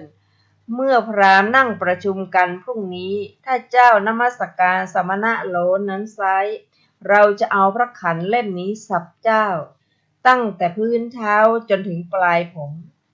ทำให้เป็นกองเหมือนหน่อไม้ดังนี้แล้วได้กล่าวคาถาเหล่านี้ว่าถ้าเจ้ายังอยู่ในเรือนของเราไม่ทำตามสิ่งที่เราปรารถนายังจะพูดอยู่ว่าพุทโธธัมโมสังโฆดังนี้เราจะเอาพระขันเล่มนี้บั่นเจ้าตั้งแต่เท้าจนถึงศีรษะเหมือนบั่นหน่อไม้ส่วนพรามณีผู้เป็นอริยสาวิกาไม่มีความหวั่นไหวเหมือนแผ่นดินไม่มีความสะทกสะท้านเหมือนภูเขาสิเนรุเพราะฉะนั้นนางจึงกล่าวกับพราหมณ์นั้นอย่างนี้ว่าท่านพราหมณ์ถ้าท่านจะตัดอวัยวะน้อยใหญ่ของเราก็ตามเราจะไม่เว้นจากศาสนาของพระพุทธเจ้าผู้ประเสริฐเลยท่านไม่อาจห้ามเราจากพระชินเจ้าผู้ทรงคุณอันประเสริฐเป็นที่พึ่งอาศัยของเราได้ดอกท่านจะตัดหรือจะต้มเราก็ตามทีเถิดเราก็ชื่อว่าเป็นธิดาของพระพุทธเจ้าผู้ประเสริฐแล้วทนัญชานีพรามณีขู่พราหมณ์ผู้คุกคามจึงได้กล่าวคาถา500 คาถาด้วยประการฉนี้พราหมณ์ไม่อาจจับต้องหรือตีพรามณีกล่าวว่าแม่มหาจำเริญเจ้าจงทำตามที่เจ้าชอบใจเถิดแล้วก็โยนพระขันไปบนที่นอน ในวันรุ่งขึ้นจึงให้สร้างเรือนฉาบด้วยของเขียวสดให้ประดับด้วยข้าวตอกหม้อเต็มด้วยน้ำดอกไม้และของหอมเป็นต้นในที่นั้นๆแล้วให้จัดข้าวปลายาตมีน้ำน้อยปรุงด้วยเนยข้นเนยใสน้ำตาลกรวดและน้ำผึ้งแล้วให้บอกเวลาแก่พราหมณ์500 คนฝ่ายพราหมณีเองอาบน้ำหอมแต่เช้าตรู่นุ่งผ้าใหม่มีราคา 1,000 เอาผ้ามีราคา500เฉวียงบาประดับด้วยเครื่องประดับทุกอย่างถือทัพพีทองอังค่าเลี้ยงดูพวกพราหมณ์ในโรงอาหารน้อมนำอาหารไปให้พราหมณ์นั้นผู้นั่งในแถวเดียวกับพราหมณ์เหล่านั้นลื่นลงที่กองไม้ที่เขาเก็บไว้ไม่เรียบร้อยทุกขเวทนาเกิดขึ้นแก่นางเพราะกระแทกในการลื่นล้มลงขณะนั้นนางระลึกถึงพระทศพลแต่พระนางสมบูรณ์ด้วยสตินางก็ไม่ทิ้งถาดข้าวปลายาตค่อยๆวางลงที่พื้นประคองอัญชลีเหนือเสียรในท่ามกลางพราหมณ์500 คนแล้วน้อมอัญชลีไปทางพระวิหารเชตวันจึงได้เปล่งอุทานนี้ก็เวลานั้นบรรดาพราหมณ์เหล่านั้นบางพวกบริโภคเสร็จแล้วบางพวกกำลังบริโภคบางพวกพอลงมือบางพวกเพียงวางโภชนะไว้ข้างหน้าพราหมณ์เหล่านั้นพอได้ยินเสียงนั้นเป็นเสมือนถูกค้อนเท่าภูเขาสิเนรุฟาดลงบนศีรษะและเหมือนถูกหลาวแทงที่หูสวยทุกโทมนัสโกรธว่าพวกเราถูกคนนอกลัทธินี้ลวงเราให้เข้าไปสู่เรือนจึงทิ้งก้อนข้าวคายสิ่งที่อมไว้เป็นเหมือนกาเห็นธนูพลางด่าพราหมณ์พากันหลีกไปคนละทิศคนละทางพราหมณ์เห็นพวกพราหมณ์ต่างก็พากันแยกไปอย่างนั้นมองดูนางพราหมณีตั้งแต่ศีรษะคิดว่าพวกเราเห็นภัยนี้แล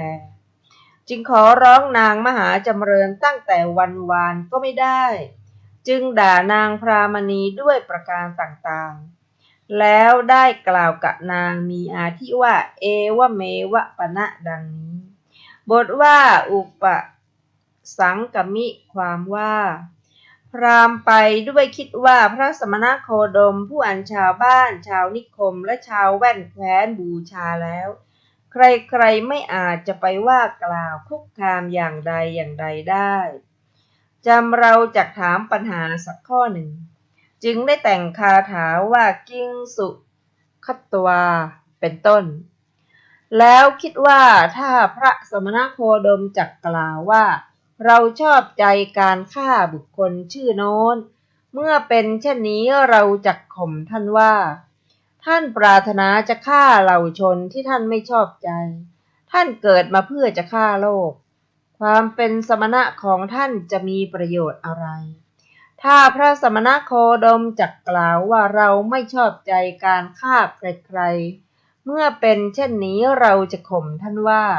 ท่านไม่ปรารถนาจะฆ่ากิเลสมีราคะเป็นต้นเพราะเหตุไรท่านจึงเป็นสมณะเที่ยวไปดังนี้ปัญหา2 เงื่อนนี้พระสมณโคดมก็จะกลืนไม่เข้าคายไม่ออกดังนี้แล้วก็หลีกไปบทว่าสัมโมทิความว่าพราหมณ์ไม่แสดงความโกรธเพราะตนเป็นบัณฑิตจึงกล่าวถ้อยคำไพเราะชื่นชมกันท่านกล่าวปัญหาไว้ในเทวตาสังยุตแม้คำที่เหลือท่านกล่าวไว้พิสดารแล้วในหนหลังแลจบอรรถกถาทนัญชานิสูตรที่ 1ท่านผู้ฟังที่เคารพจากพระสูตรที่ได้ศึกษามานั้น เราจะเห็นข้อแตกต่างกันระหว่างผู้ที่เป็นสัมมาทิฏฐิกับบุคคลที่เป็นมิจฉาทิฏฐิผู้ที่เป็นมิจฉาทิฏฐินั้นได้แก่พราหมณ์ ที่ชื่อว่าภารัตวาชโคตกับนางพระมณีที่ชื่อธนัญชานีผู้เป็นพระโสดาบันพระโสดาบันนั้นท่านมีศรัทธาแน่นแฟ้นเหมือนภูผาหินใครจะไปฆ่าจะไปทำร้ายท่านก็ไม่หวั่นไหวเพราะเป็นผู้ที่เข้าถึงความเป็นอริยบุคคลไม่เหมือนปุถุชนแต่อย่างไรก็ตามความเป็นสัมมาทิฏฐิของนางเป็นกลับไปเป็นภรรยาของบุคคลผู้เป็นมิจฉาทิฏฐิก็ได้เพราะฉะนั้นบางคนได้เห็นว่าการอยู่ร่วมกับบุคคลผู้เป็นสัมมาทิฏฐินั้นมีโอกาสที่จะเจริญรุ่งเรืองมีความสุขเสมือนอยู่กับญาติอันเป็นที่รักฉะนั้นก็ปรารถนาว่าเกิดชาติใดหนใดขอให้ได้อยู่กับครอบครัวที่เป็นสัมมาทิฏฐิเถิดถ้าเป็นสัมมาทิฏฐิแล้วเขาจะทำบุญร่วมกันก็ไม่ขัดกันแต่ถ้าเมื่อไรก็ตามผู้เป็นสัมมาทิฏฐิแม้แต่ต่างศาสนานะศาสนาพุทธไปเป็นภรรยาเป็นครอบครัวกับศาสนาอื่นนะการจะทำบุญทำทานต่างๆก็ไม่สะดวกเพราะไปขัดกับความประสงค์ของเขาส่วนนางพรามณีนั้นท่านรู้วิบากของท่านถึงแม้จะเป็นภรรยาของพราหมณ์ผู้เป็นมิจฉาทิฏฐิเธอก็ทำหน้าที่ของเธอได้อย่างสมบูรณ์แต่จะไปห้ามเธอไม่ให้เคารพพระพุทธเจ้าไม่ให้ศรัทธาในพระพุทธธรรมประสงค์นั้นเป็นไปไม่ได้จะฆ่าจะแกล้งอะไรเธอก็ยอมซึ่งพราหมณ์ที่ชื่อว่าทวาชโคตนั้นได้ข่มขู่เธอเอาพระขันมาว่าหากเธอยังเวลาที่จะพูดอะไรขึ้นมาตกใจขึ้นมาส่วนมากก็จะกล่าวถึงพุทธังธัมมังสังฆังเป็นต้นกล่าวถึงพระพุทธเจ้าเป็นต้นขอร้องเถอะนะคือวันพรุ่งนี้จะเลี้ยงพราหมณ์500 คนขอเธอจงอย่าเผลอเลยถ้าเธอพลั้งเผลอเมื่อไรก็พระขันนั้นเนี่ยจะทำลายเธอถ้ายอมหมดเลยทำอย่างไรก็ตามเถอะในที่สุดพราหมณ์พระรัตวชโคตยอมโอ้เธอแม่มหาจำเริญเธอจะทำยังไงก็ทำตาเถอะฉันอ่อนใจแล้วไม่ทำสักอย่างแล้วก็โยนพระขันทิ้งไปบนที่นอนแต่ถ้าเธอมาขออย่าได้พลั้งเผลอคำพูดช่วยปิดคำพูดสักระยะหนึ่งท่านเองระหว่างพราหมณ์ที่มาทานข้าวที่บ้านถ้างั้นจะทำให้ฉันแตกกับพราหมณ์แต่กับเทวดาซึ่งนางบอกโอ้แต่กับพราหมณ์ก็ดีสิแต่เทวดาดีแต่ฉันจะไม่ยอมแตกกับพระพุทธเจ้าหรอกก็ในที่สุดโดยเหตุการณ์บังเอิญเธอก็ไปสะดุดโดยไม่ตั้งใจด้วยความเจ็บปวดไปมากแต่ด้วยเธอเป็นผู้ที่มีสติมีอะไรอยู่ในมือถาดอาหารก็ค่อยๆวางไว้แล้วก็พิจารณาแล้วก็กล่าวระลึกถึงคุณพระพุทธเจ้าคุณพระธรรมเจ้าพระสงฆ์เจ้าแต่คำต่างๆเหล่านี้เป็นที่รื่นชื่นใจสำหรับชาวพุทธด้วยกันแต่สำหรับพวกพราหมณ์เป็นมิจฉาทิฏฐิถือว่าโอ้กล่าวคำที่ไม่น่าจะกล่าวเลยนะเหมือนกับทำร้ายพวกเขาอย่างนั้นก็คิดว่าที่พราหมณ์เชิญเรามาวันนี้ลวงมาเพื่อจะทำให้เราต้องได้รับความเจ็บปวดอย่างนั้นก็ทิ้งไปเลิกไปแล้วพร้อมกับด่าได้หนีหมดที่กำลังกินก็เลิกกินที่กำลังจะกินก็เลิกหมดหนีไปคนละทิศละทางแต่ว่าไปแล้วก็พราหมณ์ท ทวัชโคตนั้นเป็นผู้มีบุญได้มีพัญญาเป็นกัลยาณมิตรส่วนพราหมณ์นั้นโมโหยังโกรธพระพุทธเจ้ายังโกรธนางอยู่ว่าจะไปต่อว่าพระพุทธเจ้าก็ยกวาทะไปต่อว่าพระพุทธเจ้าแต่การต่อว่าพระองค์นั้นพราหมณ์ผู้มีปัญญาเกิดมาด้วยติเหตุมีอุปนิสัยที่จะเป็นพระอรหันตบุคคลนั่นแหละแต่ไปอยู่ร่วมกับ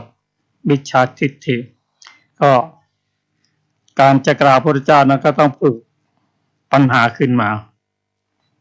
ว่าพระองค์ได้บวชมาเนี่ยพระองค์เห็นว่าอย่างไรคือปัญหาที่ได้กราบทูลถามนั้นเกี่ยวกับเรื่องการฆ่าได้ทูลถามว่าบุคคลฆ่าอะไรจึงจะมีความสุขบุคคลฆ่าอะไรจึงจะไม่มีความทุกข์เป็นต้นพระองค์ตรัสว่าฆ่าความโกรธนั่นแหละพราหมณ์นั้นเป็นผู้ดีมีอุปนิสัยพอได้ฟังธรรมเหล่านั้นแล้วและปัญหาที่ถามตอนแรกคิดว่าจะทำให้พระพุทธเจ้าจนด้วยปัญญาจนด้วยปัญหาที่ถูกถามว่าถ้าจะถามว่าผู้คนพระองค์ออกบวชเพื่อฆ่าอะไรออกไปฆ่าสิ่งที่มีชีวิตทั้งหลายแล้วบุคคลถ้าไม่เว้นทางนี้แล้วก็พระองค์จะฆ่าอะไรไม่ฆ่ากิเลสหรือก็ในที่สุดได้ฟังธรรมแล้วก็ด้วยปัญญาที่ได้สั่งสมมาก็ทำให้พราหมณ์นั้นขอบรรพชาอุปสมบทในพระพุทธศาสนาพระองค์ก็ทรง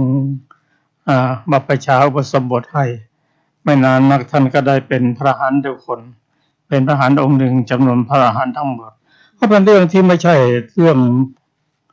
อุบัติขึ้นมาเป็นเรื่องของบุญเกิดขึ้นมาด้วยเหตุด้วยปัจจัยอย่างน้อยที่สุดก็คือ1ท่านเกิดมาด้วยเหตุได้อบรมจิตในด้านสมถะมาพอสมควรมีโอกาสได้มาพบพระพุทธเจ้ามีโอกาสได้ฟังธรรมของพระองค์และมีโอกาสได้บรรลุธรรมเป็นพระอรหันตบุคคลก็เป็นผู้ที่ได้สั่งสมมาในอดีตชาติซึ่งหลายชาติเราอาจจะไปไม่ถึงแต่ทุกสิ่งทุกอย่างเกิดขึ้นด้วยเหตุด้วยปัจจัยทั้งนั้นไม่มีอะไรจะเกิดขึ้นลอย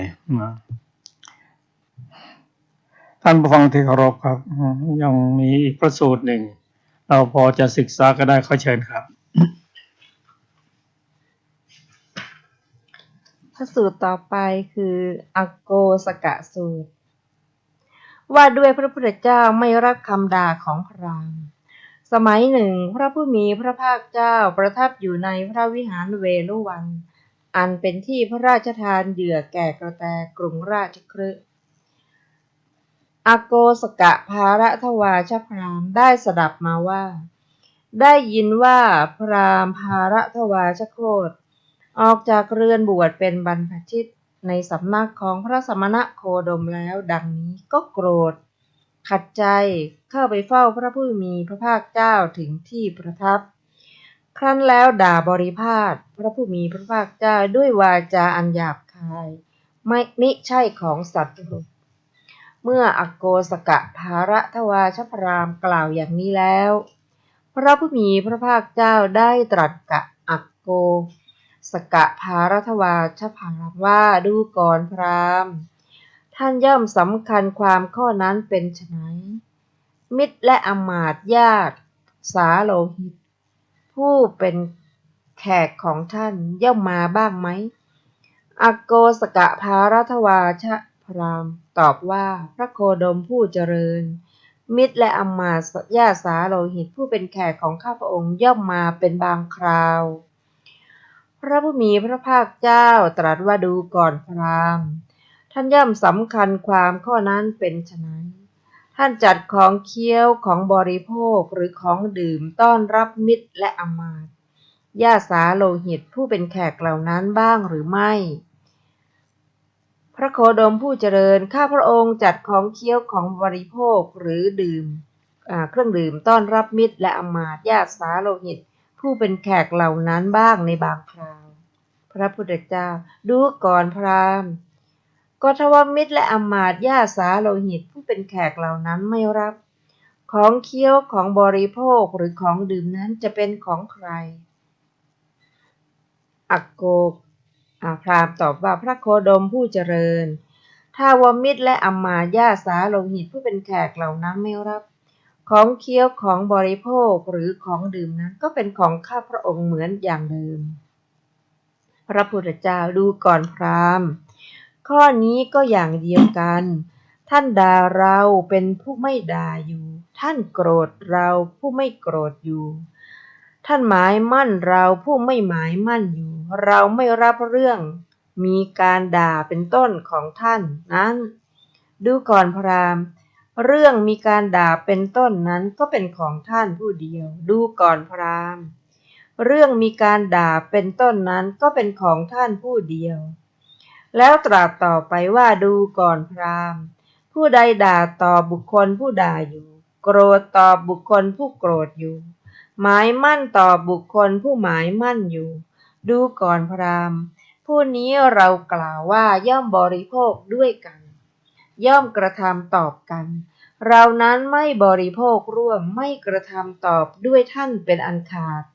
ดูก่อนพราหมณ์การมีเรื่องด่าเป็นต้นนั้นเป็นของท่านพูดแต่ผู้เดียวดูก่อนพราหมณ์เรื่องมีการด่าเป็นต้นนั้นเป็นของท่านผู้เดียวพราหมณ์ตอบว่าบริษัทพร้อมด้วยพระราชาย่อมทราบพระโคดมผู้เจริญอย่างนี้ว่าพระสมณโคดมเป็นพระอรหันต์ก็เมื่อเป็นเช่นนั้นฉะไหนพระโคดมผู้เจริญจึงยังโกรธอยู่เล่าพระผู้มีพระภาคเจ้าตรัสว่าผู้ไม่โกรธฝึกฝนตนแล้วมีความเป็นอยู่สม่ำเสมอหลุดพ้นแล้วเพราะรู้ชอบสงบคงที่อยู่ความโกรธจักมีมาแต่ที่ไหนผู้ใดโกรธต่อบุคคลผู้โกรธแล้วผู้นั้นเป็นผู้ลามกกว่าบุคคลนั้นแหละเพราะการโกรธตอบนั้นบุคคลไม่โกรธต่อบุคคลผู้โกรธแล้วชื่อว่าย่อมชนะสงครามอันบุคคลชนะได้โดยยากผู้ใดรู้ว่าผู้อื่นโกรธแล้วเป็นผู้มีสติสงบเสียได้ผู้นั้นชื่อว่าย่อมประพฤติประโยชน์แก่ทั้งสองฝ่ายคือแก่ตนและแก่บุคคลอื่นเมื่อผู้นั้นรักษาประโยชน์อยู่ทั้งสองฝ่ายคือของตนและของผู้อื่นของบุคคลอื่นชนทั้งหลายผู้ไม่ฉลาดในธรรมย่อมสำคัญบุคคลนั้นว่าเป็นคนเขลาดังนี้เมื่อพระผู้มีพระภาคเจ้าตรัสอย่างนี้แล้วอักโกสกะภารทาวชพราหมณ์ได้กราบทูลพระผู้มีพระภาคเจ้าว่าข้าแต่พระโคดมผู้เจริญภาษิตของพระองค์แจ่มแจ้งนักข้าแต่พระโคดมผู้เจริญภาษิตของพระองค์แจ่มแจ้งนักพระโคดมผู้เจริญทรงประกาศพระธรรมโดยปริยายเป็นอันมากเปรียบเหมือนบุคคลหงายของที่คว่ำเปิดของที่ปิดบอกทางแก่คนหลงทางหรือส่องประทีปในที่มืดด้วยคิดว่าคนมีจักษุย่อมเห็นรูปฉะนั้นข้าพระองค์นี้ขอถึงพระโคดมผู้เจริญพระธรรมและพระสงฆ์ว่าเป็นสรณะ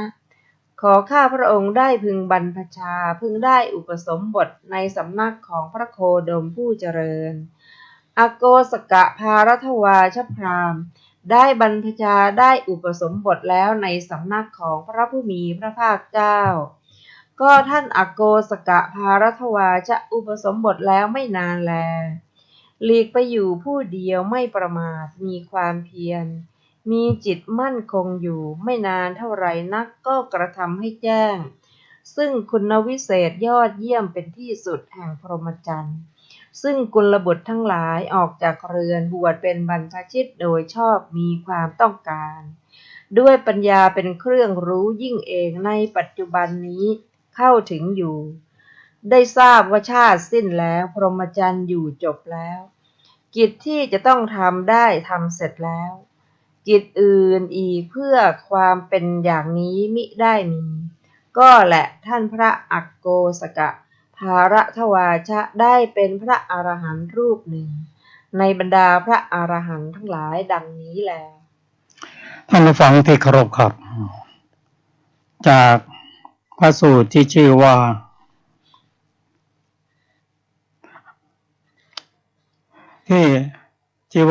อักโกสกะ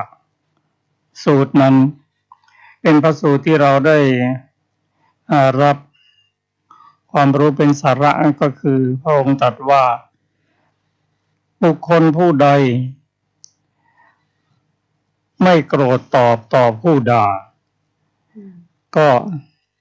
การด่านั้นก็เป็นกลับคืนไปหาผู้ที่ด่านั่นเองคือไม่ร่วมด้วยเป็นของผู้นั้นผู้เดียวแต่ถ้าเราไปโกรธตอบโต้ต่อไปตอบต่อมาก็แสดงว่ามีส่วนที่ทำให้การโกรธเกิดขึ้น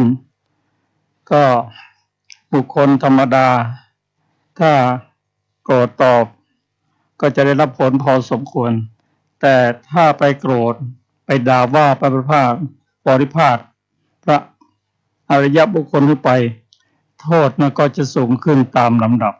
โดยพระอรหันตบุคคลนั้นท่านจะไม่โต้ตอบก็ทั้งบวชทั้งสิ้นนั้นบาปกรรมก็ตกแก่ผู้ที่โกรธแก่พระองค์นั่นเองครับท่านผู้ฟังที่เคารพครับรายการศึกษาธรรมนำสุข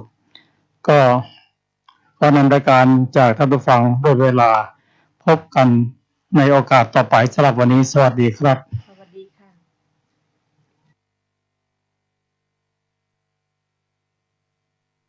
ท่านกำลังติดตามรับฟังสถานีวิทยุกระจายเสียงพระพุทธศาสนาแห่งชาติและสังคม คลื่นเพื่อการศึกษาพระพุทธศาสนาและวัฒนธรรม ระบบ FM 104.5 เมกะเฮิรตซ์รายการต่อไปเป็นรายการศูนย์การเรียนรู้บ้านท่าร้องขี้ควายดำเนินรายการโดยพ่อหลวงสว่างธาตุอินจันทร์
ปักกะตื่นปักกะตื่นปักกะตื่นปักกะตื่นปักกะตื่นปักกะตื่น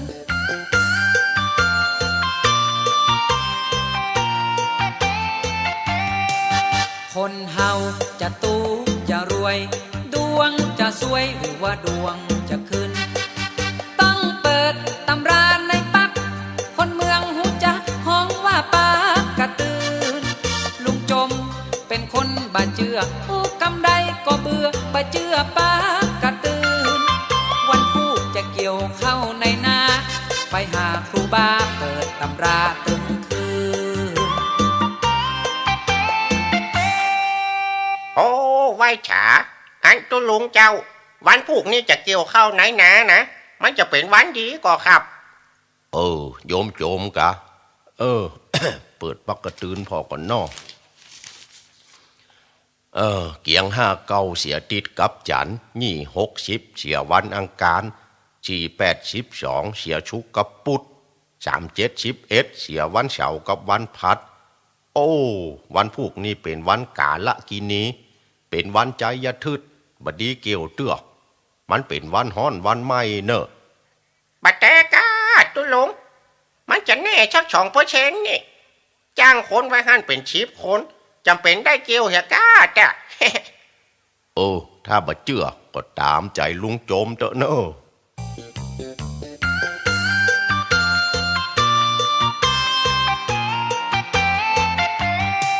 ครูบาตำราด้านในเป็นวันฮ้อนวันไม่เป็นวันใจอย่าทึดมันเป็นวันกาลากินีเป็นวันบอดีพอลุงอย่าไป